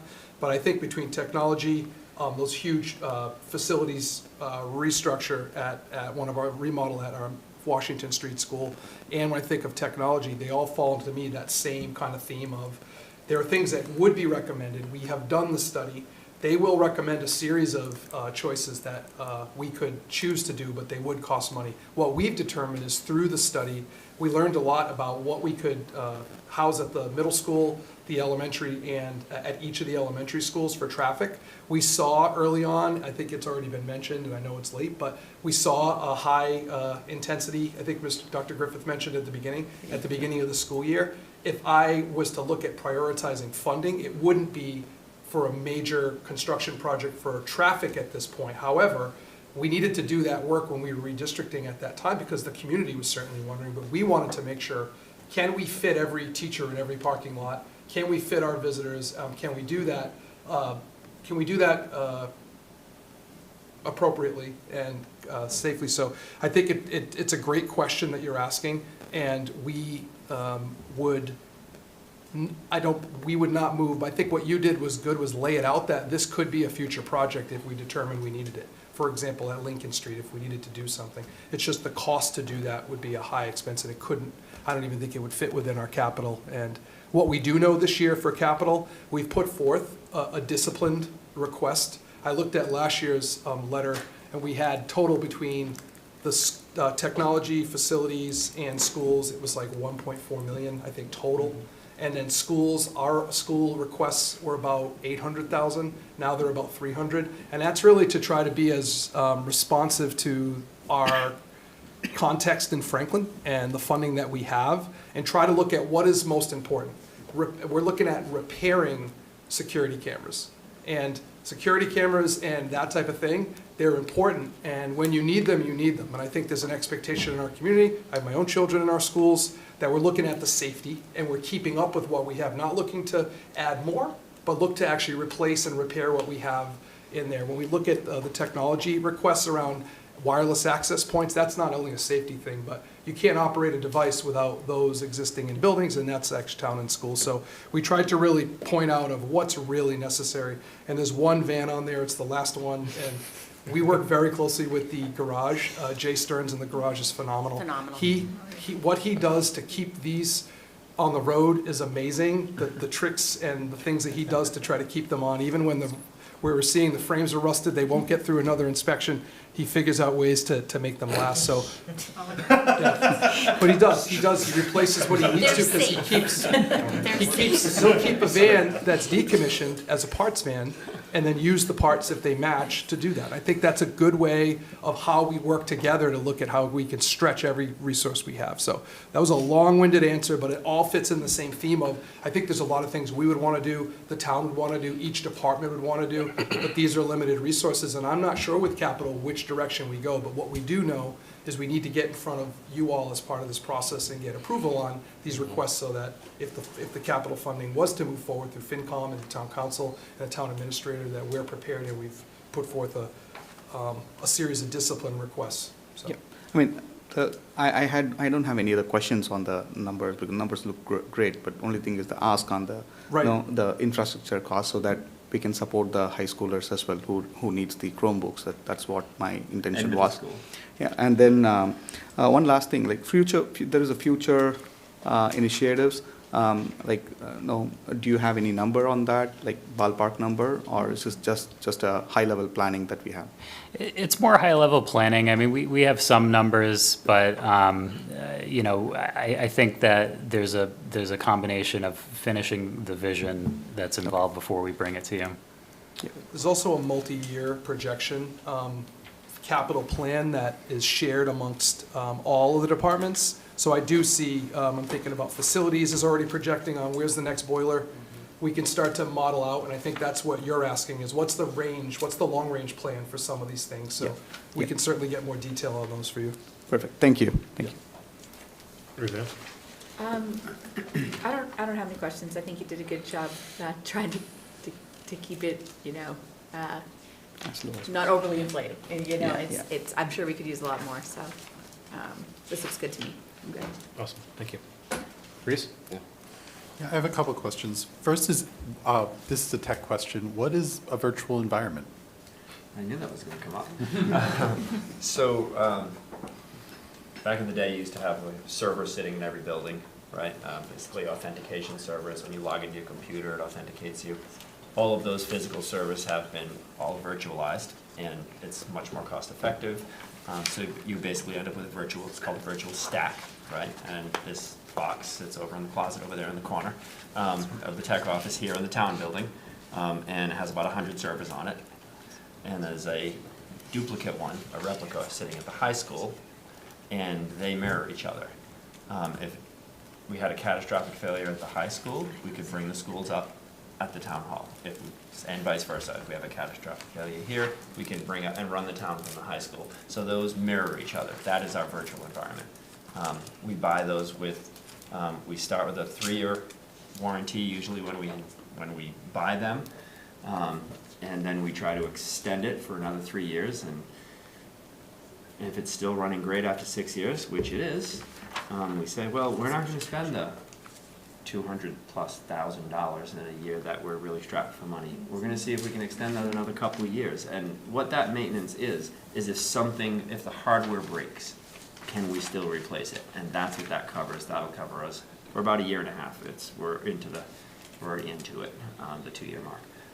But at that time, now we're looking at a major capital purchase to replace those virtual environments. Now, the reason that I'm kind of hedging my bets and pushing it out another 2 years is because there are a lot of things happening in technology right now, and the costs of compute to put things in the cloud may eliminate the need for that hardware. So, but right now, the way things are, cloud compute is way more expensive than hosting things that you can host locally with the people that you have, which we have great people working here that can manage those environments. So we're saving a lot of money. For example, just our Munis application. It's about $100,000 a year for Munis, just the licensing. If we were to put that in the cloud, it more than doubles the price. Just that one application. So hosting that here every single year is saving $100,000. So that's how we look at it. But those prices may drop depending on what happens in the future. There are a lot of people who are bringing things out of the cloud and bringing them back local because of these price increases in cloud compute right now. Yeah, I personally find it good to have control over your own technology. It seems like a pretty risky thing to hand control over technology to a company that could be capricious with how they raise rates and so forth, so. Well, the folks who were VMware virtualization, so there are two main flavors of virtualization. It's VMware and it is Hyper-V, which we've always used Hyper-V because the pricing we get from Microsoft can't be beat. Well, VMware just got bought by Broadcom. You may have seen this in the news. Well, all the schools that went VMware, their licensing cost went up 8x. In 1 year, 8x. You're renewing this year, 8 times the cost as it was last year. I was like, so glad we never went VMware. But they're stuck. They just had, they are all panicking and trying to move as quickly as they can to Hyper-V. It's not an easy transition, but. Right, yeah. Well, thank you for your answer. I have one other question. This is related to the security camera upgrades. Kind of multi-part question. What areas of our schools are covered by the security cameras? Where is that footage stored? And when you talk about modernizing the cameras, are we introducing any new features or technology to the cameras that we would be bringing in through this capital allocation? No, actually. Before we answer that, yeah. do we want to provide that kind of information to public? Yeah, that's, okay, yeah. it's not a safety concern. Can I ask about where we are storing the footage? Yeah, I mean, I can give an overview, that's not, I mean, our cameras are stored in a virtual environment. You know, they're NVRs, they're just recorders. The high school ones that start at the high school, all the, you know, the different schools that have their own NVRs that are recording network video recorder. And the number of cameras, most of them obviously are at the high school because it's new, you know, not new now, but 10 years ago. Over 300 cameras at the high school, but that's also throughout the parking lot as well. So all those parking lot cameras on the poles. An actual definitive number of cameras I couldn't tell you, but they're throughout all of the school and town buildings. They're everywhere. Yeah. All right, thank you very much. Nadia? I think all my questions have been answered. Just to break down this list, it's necessary transportation, safety and security, integrity of the building, critical technology requests that overlap schools and the town, and necessary facility updates to keep our schools at the right temperature. I don't have any issues. Oh. Yeah, feels like Groundhog Day because I feel like we've talked every year of our term. There's been a van that we've talked about, so I'm glad that this is the last van that we are talking about. That's the hope. Yes, just to remind the folks, because we did have 1 year where we got denied about the van broke down, and we had to buy a van anyway. I wonder how much the vans now cost compared to when the first time that we had to do this. So one of those things, I'm assuming if we delay, it's probably gonna cost more. It's like Taylor Swift Eras Tour. Yours is the van era. Your service. Yes. The one that jumped out at me that I was really concerned about, and I want to make sure that we stress the importance of this, was the MDF split. It's hearing that it's it's critical to cooling network equipment. Network equipment, phone equipment, and NVRs. Okay, so if we fail to replace this and it breaks, those equipment overheat, they stop working. Now we're not just replacing the split, we're probably replacing the equipment that has gotten damaged, which is a lot more than what we're asking for. Okay. So definitely want to make sure. Everything in here is important, but I think we all should, when this is being discussed and folks are thinking about what is approved and what's not approved, what is the ramifications of doing nothing?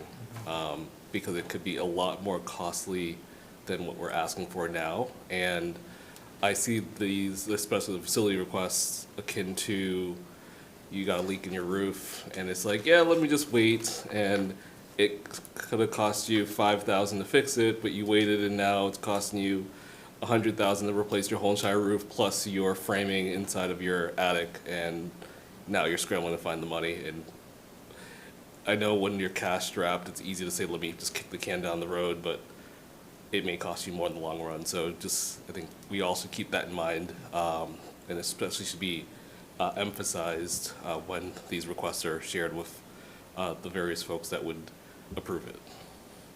So, but thank you. Definitely, like as Nadia had mentioned, these all make sense to move forward with. Thank you. Dave? I want to talk about the special education ban. Colin, you had mentioned there would have been two, but there was grant funding for one. Well, we worked with the town administrator's office and got a earmark funding for. Yeah, in the last 2 years, so the town, thank you to the town administrator, he did appropriate funding for a van that we needed through previously approved capital, but reallocated it in that case for us to have the van. The second one was an earmark from our state representative, Jeff Roy, who was able to get an earmark for a special education van, and that was last year. So between those two, we were able to keep up in the disruption to the years where we weren't able to fund them to keep this moving. And we are almost out of the woods with this, but ultimately, those two decisions helped us to get through a time when we needed it. So thank you for mentioning it. I meant to call it out earlier in the presentation, but those are the two ways in which that occurred. So Perfect. Thank you very much for that. And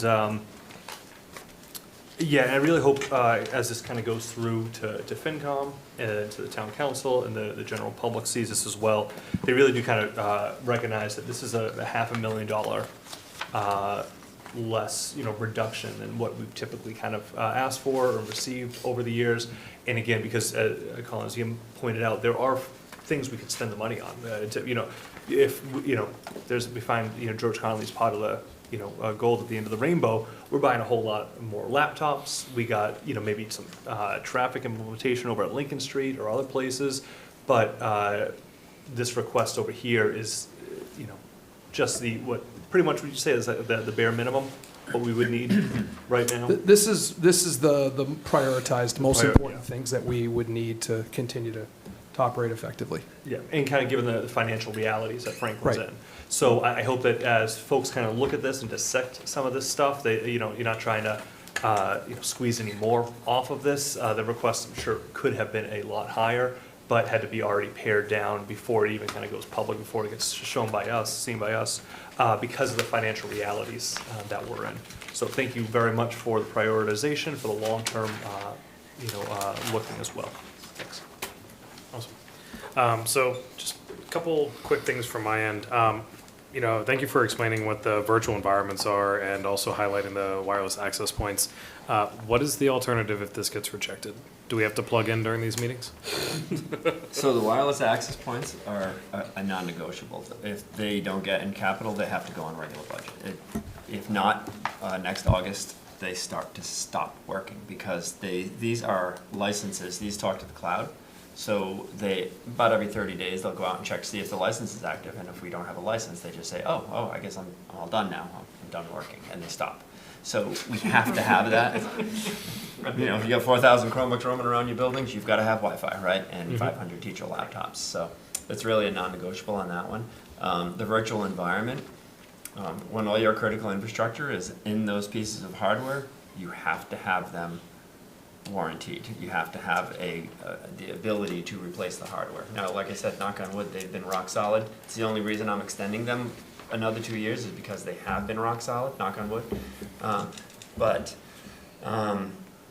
tomorrow night I'm presenting to FinCom an in-depth, they call it a deep dive, and I have a very in-depth presentation of what I like to call our technology deficit. And kicking the can is the theme of the presentation. So tune in. 6 p.m., 5 seconds. Well, part of why I'm asking this is, first off, highlighting just how, as you'd said, that, these are non-negotiables. Not being able to support the virtual environment, not having the wireless access points are really things we just can't do. We'd have to absorb it somewhere. But I also want to clarify what seems like a little bit of a misnomer. This is technology request for schools. As you pointed out, we maintain the servers for the town. Yep.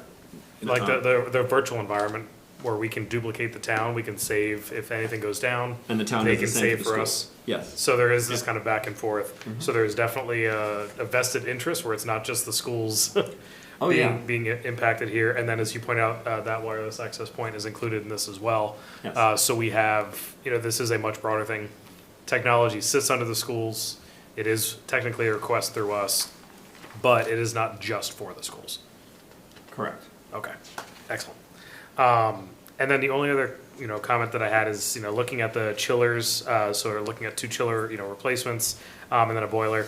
I know it's really hard for people to remember how warm it can get here. It seems very distant at the moment. But I do hear from time to time commentary from people about, the classrooms weren't very comfortable today, or we're having issues, keeping it cooler. Winter, obviously you have the opposite with, if there are any challenges with the boilers. So just want to remind folks, if you're concerned with making sure that students are comfortable year-round, having these kind of investments now, whether it feels cold outside, we still need air conditioners in the spring and summer. And same thing, really being able to update our boiler system, I think are really important. So appreciate all the effort here, trying to narrow things down and really prioritize, and the additional time you all spent giving answers tonight. Okay. So with that said, thank you both for presenting. We move into discussion action, which is directly tied to capital. So you received in your packet, the memo itself was not in your folder, but you have a printout of the actual packet. These numbers and these descriptions match exactly what the presentation was shared with you. So this is so that we have a document as opposed to a slide deck to actually look at and approve. Share, if approved tonight, we would forward this on to the town, who is collecting all the capital requests as they go through their processes as well. So without further ado, I recommend approval of the capital requests as presented. So we have a motion, or do we have a motion? So moved. Do we have a second? I'll second it. Excellent. Any discussion or questions? Seeing none, the vote will come on the motion. All those in favor signifying by saying aye. Aye. Opposed? Motion carries. Thank you. We will move that forward. We'll keep you updated on that process as we go through. And thank you again for the questions and the support. Okay. So moving forward, this next section is the Chapter 70 funding letter endorsement. So just as brief context, as Ms. Malati mentioned, the state is doing a review of this formula. She mentioned that we were able to attend the webinar, provide a statement that was read to the group that was listening at their listening sessions. We also provided in your packet a letter that we jointly signed as superintendent and school business administrator to support and really try to advocate for Franklin Public Schools and our needs and our concerns as they relate to the funding formula, for all the reasons that have been discussed tonight and we will continue to discuss in future budget meetings. On the table for you all is the idea of having the school committee endorse a letter on your behalf.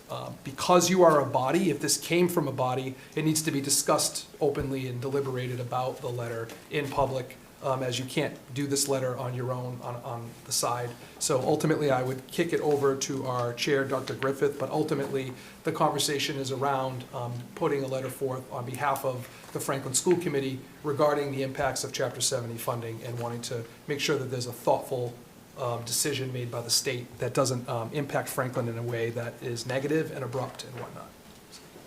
Thank you. Do we have a motion to approve a Chapter 70 funding letter endorsement?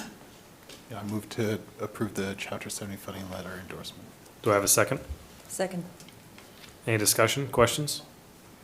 Just one question that I had was like, it is mentioned as 4,500 school students with 7 schools, right? So, but we also provide funding for the charter and tri-county.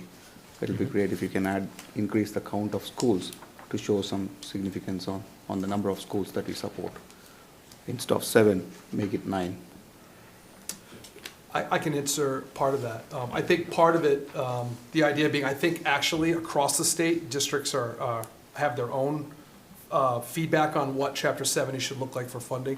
When it comes to the other schools outside of Franklin Public Schools, I know that those leaders are also advocating in their way because those are their students, the funding follows them. So the reason that we put a Chapter 70 letter from just the Franklin Public Schools is because we accounted for the funding we received from the state, from the formula.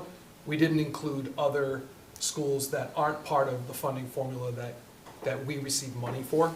So I think there's a separate thing. So the idea being if there's another school that has Franklin students in it, they're getting the formulas routing money, Chapter 70 money, through the town to those schools, sorry. So we just accounted for the schools in which we are educating kids in and see that money. So that was the distinction. But the idea being, I will say, other districts are also advocating. There was, how many people were on that listening session? There were, I think, close to 200 on Okay. the web. Of the 351 communities on just that virtual one, and then they did in person, so. They did 5 in person, yeah. Thank you. Just the 4,500 including the count, right? Include the other students' count, right? The total enrollment for Franklin Public Public Schools schools and only. our schools only for Okay. where we receive the funding, so. Thank you. Yep, you're welcome. And I think just to clarify that, like the charter school doesn't fall under our purview. The cost does come from the town, but it's not, we can't speak for them. And same thing with the vocational school, they're all managed through separate committees. But I think it's a good thing to highlight, and I believe that we're gonna have a lot of different letters going to, from a lot of towns, Yeah. covering all the different students that are involved. Excellent. Thank you. Any other questions or comments? Seeing none, vote will come in a motion. All those in favor signify by saying aye. Aye. Opposed? Motion carries. All Okay. right. Moving Discussion on. only items. All right, so discussion only. So we did in October, we did an enrollment report. We shared it with the school committee at that time. Just wanted to highlight a couple of things. This is a snapshot of enrollment patterns that I thought was important as we have continued to field questions regarding how we're educating kids, who are we educating. So it's just important. This is a two-pager with some data in it, and it's similar to how we did like the traffic two-pager. I can envision a Chapter 71 in the future, just on like mini hits on just specific topics that tend to come up in town or tend to come up from school committee with requests. So basically what we've done, and I'll let Colin jump in, is try to look at where are students who live in Franklin being educated.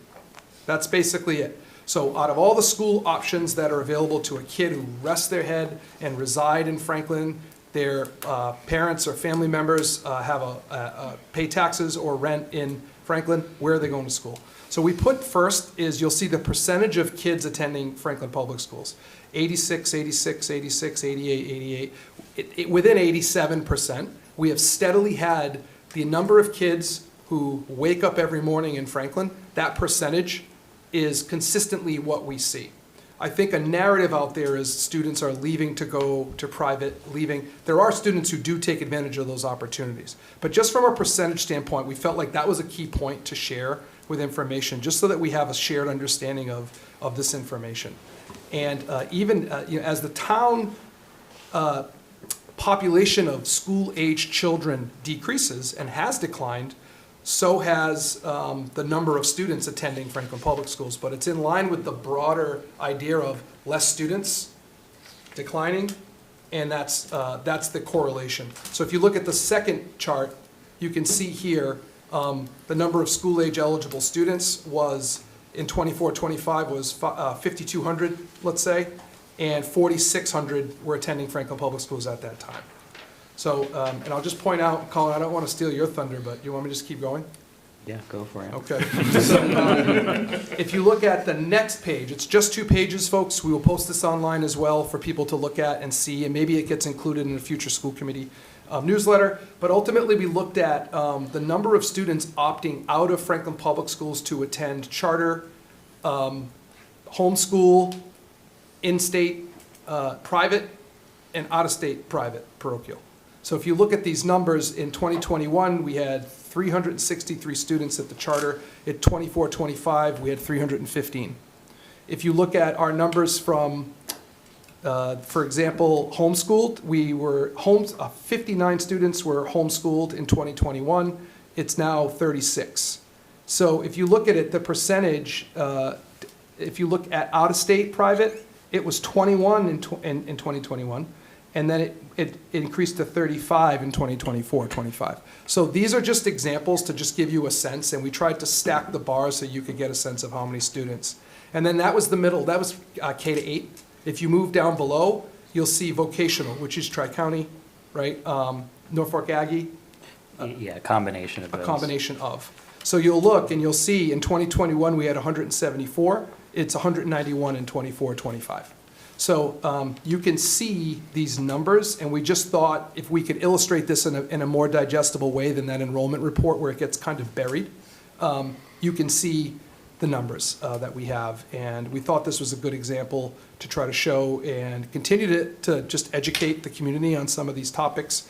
In-state private was 94 in 2021, and it's 86 in 24-25. I know sometimes people mention losing to private school. And the numbers, I think when it's within 4 or 5 students, either way, I wouldn't justify that we've seen a huge decrease or an increase, but I think these numbers provide a little more insight people can use to kind of process, and we're obviously, we're here to answer any questions. Colin, what we might do is maybe at the bottom is just say if you have questions, contact you or me. I'm going to volunteer you on this one. But ultimately, I'm happy to help facilitate responses, but just to provide information. So it's in information because there's no action needed, but this is just another piece of information that we wanted to share, and we're happy to answer any questions we can tonight or in the future. Excellent, thank you very much. Do we have any questions from the committee? I just have a few comments. Nadia?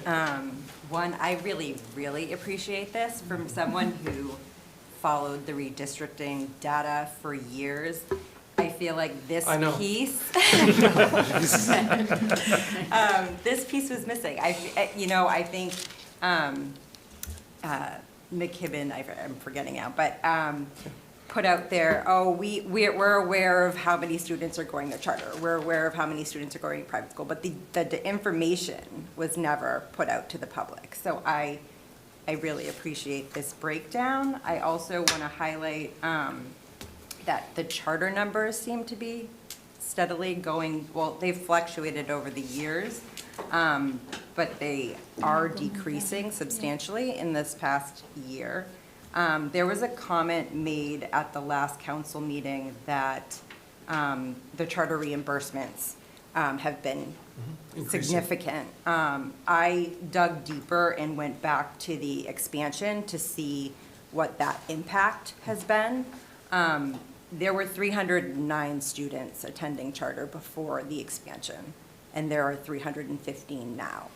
So that's a difference of 6. That said, that number that charter is receiving from the state has been significantly increasing, but it's separate from this. There hasn't been a significant increase in those attending.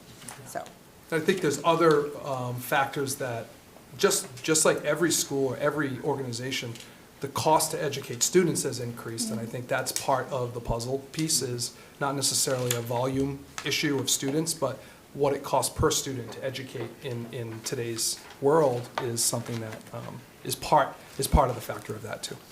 yeah, and I'll just add one more comment.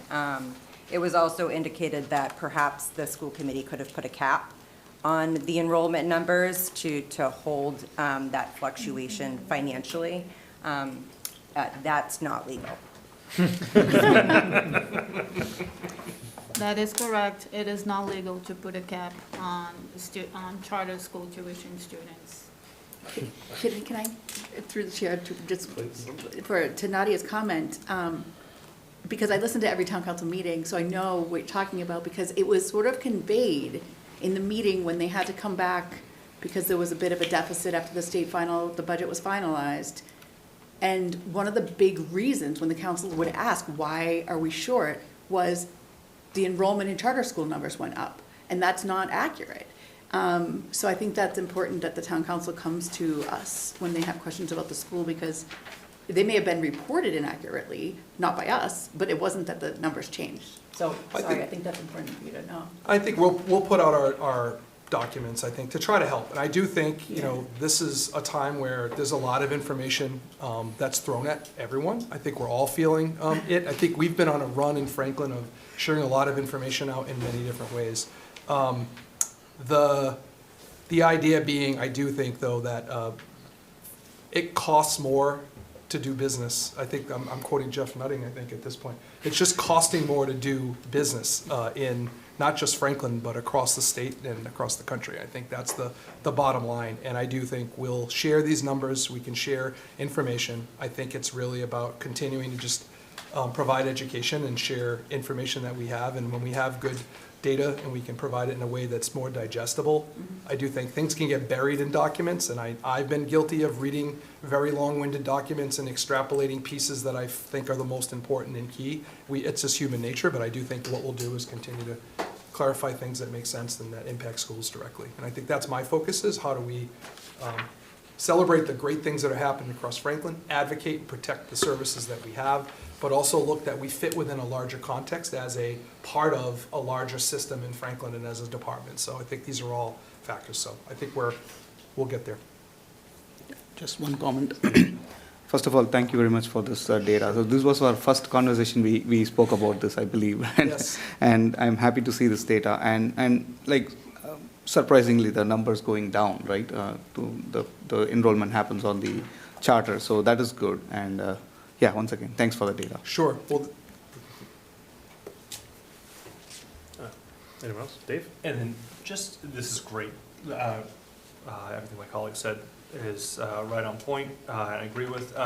Just at the very bottom of this, would we be able to have like a link maybe back to the October 1 data? I know some people Sure. like to see it and then really kind of dive deep into it, but this is Sure. fantastic. Thank you. I actually had one more question, I'm sorry. Nadia, please.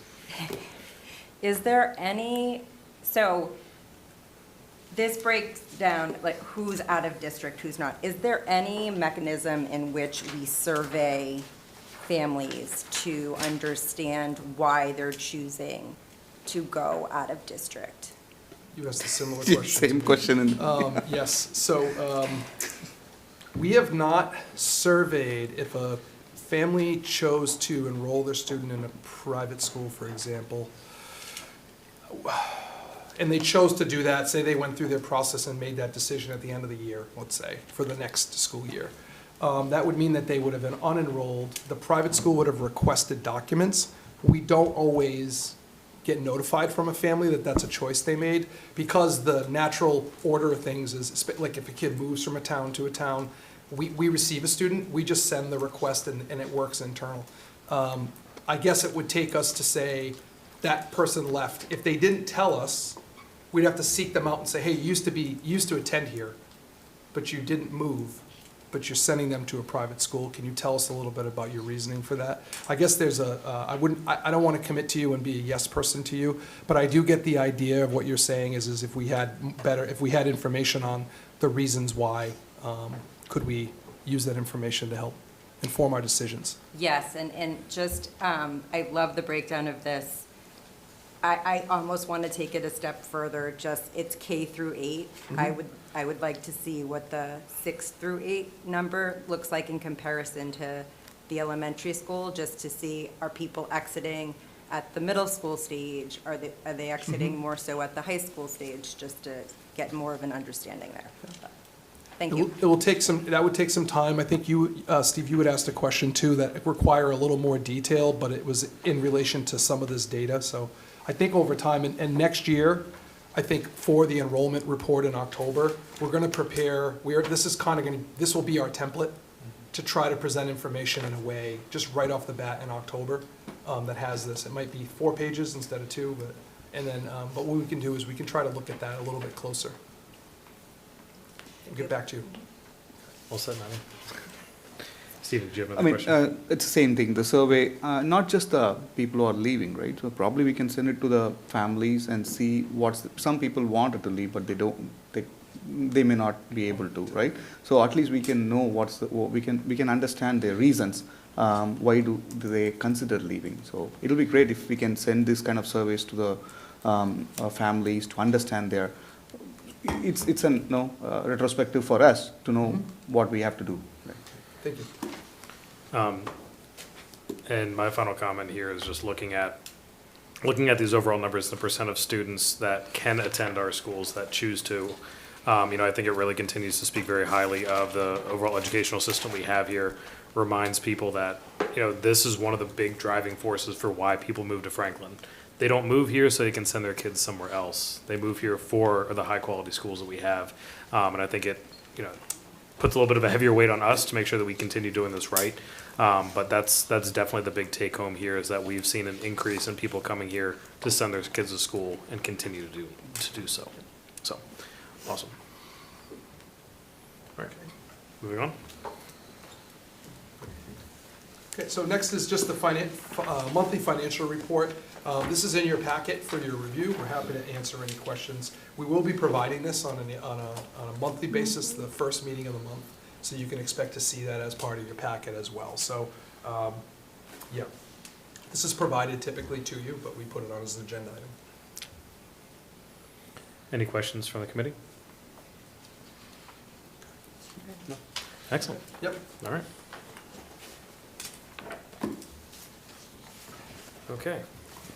Informational matters. So at this point, just for those following along, this is when we are usually going to get updates from the various subcommittees. We have now allocated subcommittee members. Just for everyone following along, we have all this information up on our website.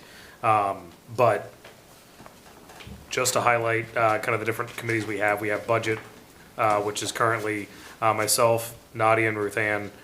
Community Relations and Public School Advocacy. This is chaired by Al Charles with Stephen and Nadia. Horace Mann Legacy Subcommittee is chaired by Ruth Ann with Dave and Reese rounding that out. Policy, we have Dave Callahan as chair with Al Charles and Reese. Superintendent Evaluation is myself as chair, and then Steve and Ruth Ann. And then we have the PCC Liaison with Nadia. And then liaisons for School Wellness Advisory Council and Mental Health and Wellbeing Task Force being Reese, and then the mask liaison being Dave Callahan. So each meeting we're going to go through, ask people for an update. Sometimes groups have met, sometimes they have not, but just for those following along, understanding kind of what we have coming up next. So with that being said, information matters. Superintendent evaluation, we have not yet held a meeting. This is something that usually tends to happen more so later in the year. So we'll be updating at that point in time.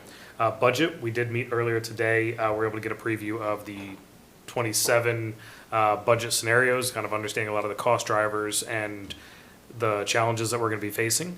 So there's a lot of great discussion, a lot of great questions from the subcommittee. We look forward to presenting that to the broader committee next month. Policy? All right, yeah, we met a few hours ago as well. We had, there'll be one policy coming before us next month for a first read. It's really just about DESE kind of compliance, some of the stuff that we had to do. Great discussion about ECDC fee reduction. Effectively, what we really kind of saw was there was a 23% increase in the fees for ECDC tuition. That ultimately resulted in lower enrollment. And so kind of balancing that out, there was great discussion just about basically what to do. The recommendation was to kind of lower some of the fees and to try to help to generate more revenue effectively. And then we got our next meeting, January 13th, and the policy typically, just for everybody who wants to kind of listen in on one of the best subcommittees out there, is almost always going to be 6 p.m. Right upstairs in the third floor training room before the first school committee meeting of the month. Thank you. Community Relations, Al Charles? Yep, so our first meeting is scheduled for the 15th at 6 p.m. And working with Superintendent Jagir on the cadence for what's to come for the rest of the year. But we will be getting a newsletter out possibly the 18th. Excellent. Thank you very much. Horace Mann Legacy? We are trying to figure out when to meet. Like, we are just right now trying, it's sort of the lowest priority with budget and policy needing to be like right now. So I know, Al, you're looking for the dates of the subcommittees too. So I'll let you know as soon as we figure out just kind of what our dates are going to be, because we're still sort of at that stage. Ideally, we're going to do something kind of quick to do a Zoom just to get a letter out to the community to try to recruit other members to join, because we have a goal of having 12 members that include the larger community. So, sorry, I always look this way. I did that to KP too when he said it. So, I don't mean to do that to you. And by the way, Horace Mann Legacy Subcommittee is clearly the best committee name. I mean, that's like the most fun committee. We'll see who has the most updates in a future meeting. Joint PCC, Nadia? The first meeting was held in November, the day after I was elected, so I did not attend that. I do have a meeting scheduled with Colin to get caught up to speed, so the next meeting will be January 7th. Just a few announcements of what's happening at the schools. Lincoln Street just had their holiday bazaar this past Sunday, which was a big hit. They're doing a Dave's Hot Chicken fundraiser on the 19th. The middle school is also doing a fundraiser with Chipotle on the 10th from 4 to 8. The middle school will be having a 7th grade winter social in January, and an 8th grade school social will be on the 23rd of December. Thank you very much. Mental health and well-being and SWAC? Nothing to report yet. Well, I'm meeting with Colin early in the morning at the high school next Tuesday for SWAC. And actually, this conversation makes me realize I don't know who my point person is for the mental. Very good. So I'll talk with Paula after our meeting and get situated with that. Awesome. Thank you very much. All right, moving on to consent agenda. I recommend approval of the minutes from your November 18th, 2025 school committee meeting as detailed. I recommend acceptance of $2,525 from the Lincoln Street PCC for field trips as detailed. I recommend acceptance of $139.58 from Ohio Pile for supplemental supplies at FHS as detailed. And I recommend approval of the Franklin Middle School new student activities account as detailed. Is there a motion to approve the consent agenda as detailed? So moved. Is there a second? Second. See, the vote will come on the motion. Do we have any discussion? I apologize. Just in case we haven't had enough tonight. No? Okay, excellent. Seeing none, the vote will come on a motion. All those in favor signify by saying aye. Aye. Opposed? Motion carries. All right. At this point in time, we're going to go into the good of the order. So this is usually an opportunity for any member of the committee to make suggestions kind of on how we're running things, any suggestions to how we've actually structured the meeting, or any other kind of general recommendations before we get into citizens' comments. Any suggestions from anyone? So, yeah, my only one is around the meeting packets. If we can just see if we can bump that up to get that out sooner than Friday. That is all. Yes, and appreciate that, and we actually have had some discussions about being able to get those out to the overall committee earlier. This first meeting, it was a lot of figuring things out, but that has actually been a point of discussion for us. We'll be looking to hear a better update from you next time after being able to accomplish that. Cool, thank you. Thank you very much. Anyone else? Dave? Yeah, just two notes. One, let's give actually a shout out to Franklin TV. I know there was a couple of issues going on this week, including over the town council meeting that I think only just this morning, just a few hours ago, kind of actually went live or up on YouTube. Really kind of just showcases the importance of public access and Franklin television. The last term in the school committee, we wrote a letter of support for, there's a bill on Beacon Hill to kind of change the way that public access gets funding, really kind of taking like a streaming model approach. And I think it might be worthwhile to kind of bring that letter back up and then have it signed up by the new school committee, just so that way we can kind of still show, Rep. Roy and Senator Roush that this current iteration of the school committee is still in full support of enhanced public access funding. Sounds great. And then only other one, many folks may know for the past year, I've been kind of going to almost every kind of town council meeting and just giving them like school updates. Started out as just me and then citizens' comments, trying to take 3.5-hour meetings and condense it down to 3 minutes before that timer goes off. Thankfully, it got kind of elevated to announcements from the chair, so I didn't have to kind of rush through and say everything without stopping to breathe. Meeting or two ago, some of the town councilors had talked about kind of going one step further and making there be an opportunity in which the schools can kind of have like a Q&A session. I think Mark Sorrell said at that point it might have to be something on an agenda item, but so it wouldn't just be myself or one person kind of talking and saying, here's what happened last school committee meeting, but an opportunity for the town council to also ask questions of the schools. Maybe not always receive answers, might have to kind of be something that comes back and then gets a response back and then goes out again. But something they were talking about, I'm sure you heard about that as well. I did. And so just wanted to kind of publicly say that from here.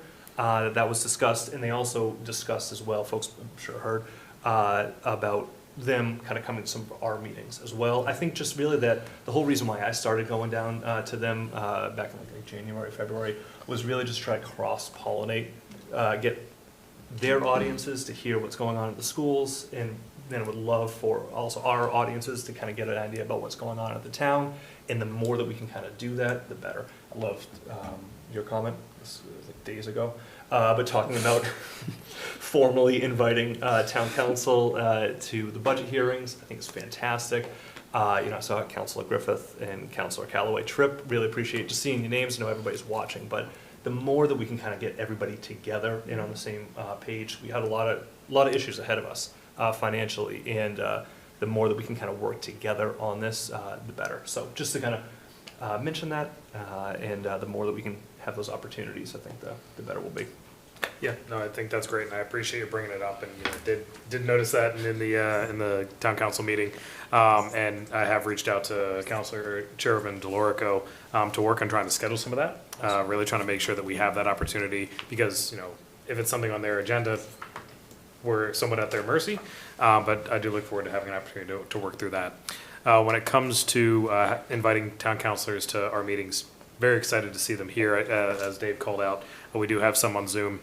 If anyone ever wants to, join, whether it's in person or on Zoom, and they want to be able to engage a little bit more, definitely please feel free to reach out to me. We do have the opportunity, especially in kind of small specific details such as the budget, which of course is of great interest to anyone. When we have kind of a core presentation on updated budgets, not just like what was meant to be kind of a brief update like we had today, but a more in-depth presentation. We do have the flexibility to be able to engage some with the community. So I think if there are opportunities to have those conversations ahead of time, that would be great. So yes, any town councilors that are interested in coming, please reach out to me. Happy to discuss and also figure out time that you can come and really engage instead of just sitting and listening. So great points, Dave. Appreciate that. We also do usually have some delicious fresh baked cookies too. So yes. Always with the cookies, never fails. Appreciate that, Dave.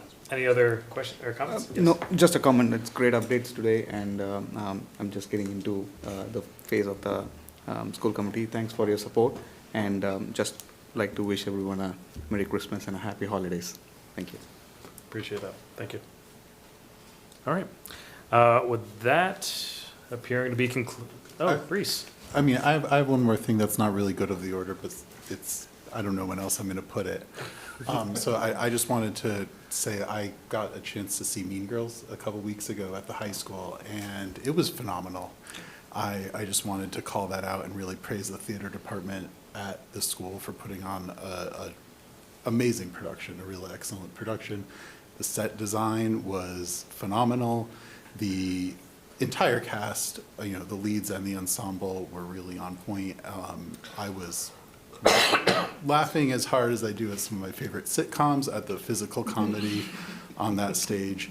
And I just wanted to really put that praise out there for the Franklin High, theater group, that they did a great job. And anyone out there who likes theater, I mean, $22 a ticket, including the online fees, can't really be beat. I had more fun there than I have at tickets I've spent way more money on. So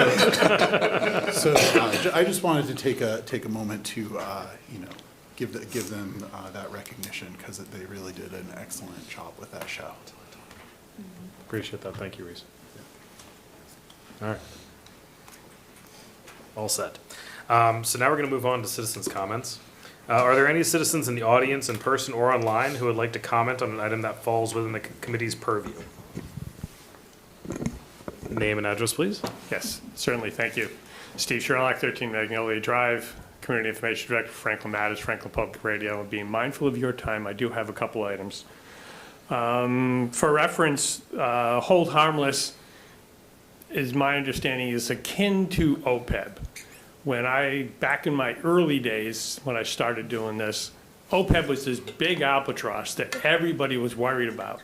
Town finally put a plan together. They still don't have it fully funded, but they are stepping towards it.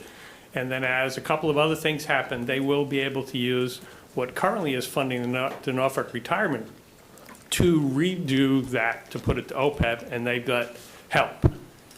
They have not helped you, school district, with hold harmless. And you can't do it alone. So I've advocated, as some people may recall in the joint listening sessions, I will continue to advocate, it is an albatross akin to OPEB, and the town needs to help us because it is town service. This is not one side or the other. It's a financial liability that we need to put a plan for, and that needs to happen, number one. Revolving funds are very much akin to the enterprise funds, which happen on the town side.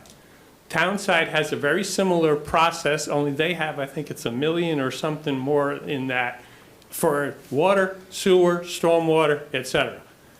The other piece that's interesting is the policy that you have, which you haven't been in compliance with for 5 or 6 years so far, because you've been borrowing from the revolving funds to balance the budget.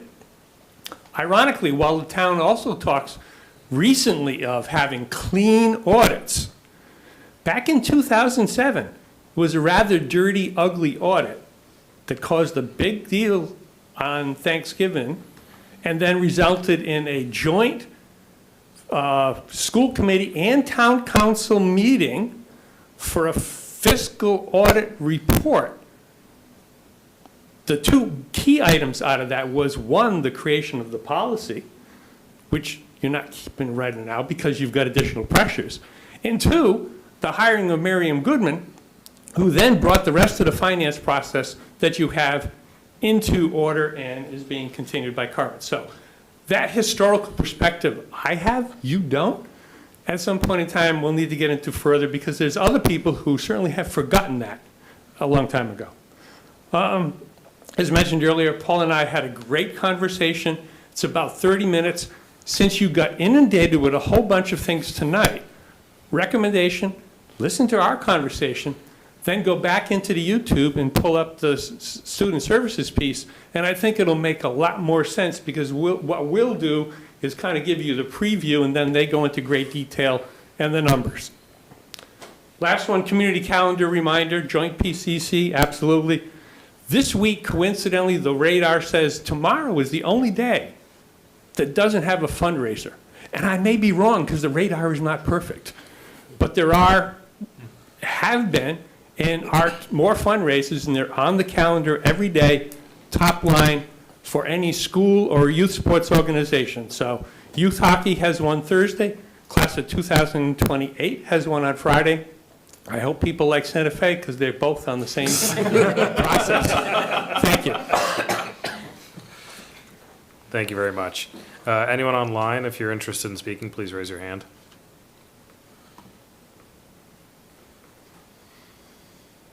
All right. Seeing none, I will move on to new business. Okay, new business, next meeting on January 13th. We have presentations for you from the Franklin High School on their program of studies. It's going to be carried forward. We'll move forward with some of the topics we covered tonight. Also, the Office of Teaching and Learning will be presenting from their vantage point. As you know, we have Student Services, Office of Teaching and Learning that really anchor our entire organization, so you'll hear from the counterpart to Student Services during that meeting. There are some other procedural things, but those are the big presentations that you can expect. Excellent. All right. Al? Sorry. I forget where we landed with the school visits. I don't think we did. Okay. So we do need to pick a time that works for folks to do the school committee tours. We have policy on this. What we would do is, I would like to schedule that. I would go through the chair.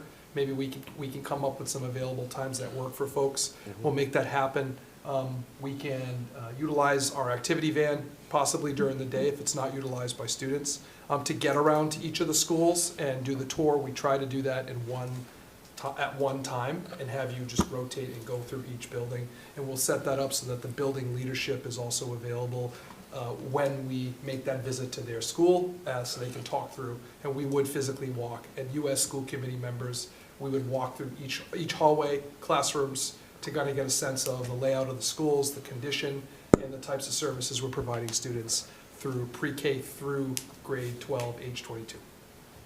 So that's on the agenda to happen sooner than later, and we would like to see that happen maybe in January when we get back from break. We can set a date and make that happen. Thank you for reminding me. Cool, thank you. Excellent. All right, so we will be adjourning to executive session, will not be returning to open meeting pursuant to Mass General Law, Section 30A, subsection 21A3, to discuss strategy with respect to collective bargaining or litigation if an open meeting may have a detrimental effect on the bargaining or litigation position of the public body, and the chair so declares. Is there a motion to adjourn into executive session as discussed? So moved. Second? Second. All right. Vote will come on a motion. If there is any discussion, please let me know. I'll send this out to them. Excellent. Vote will come on a motion. All those in favor, say aye. Aye. Opposed? Motion carries.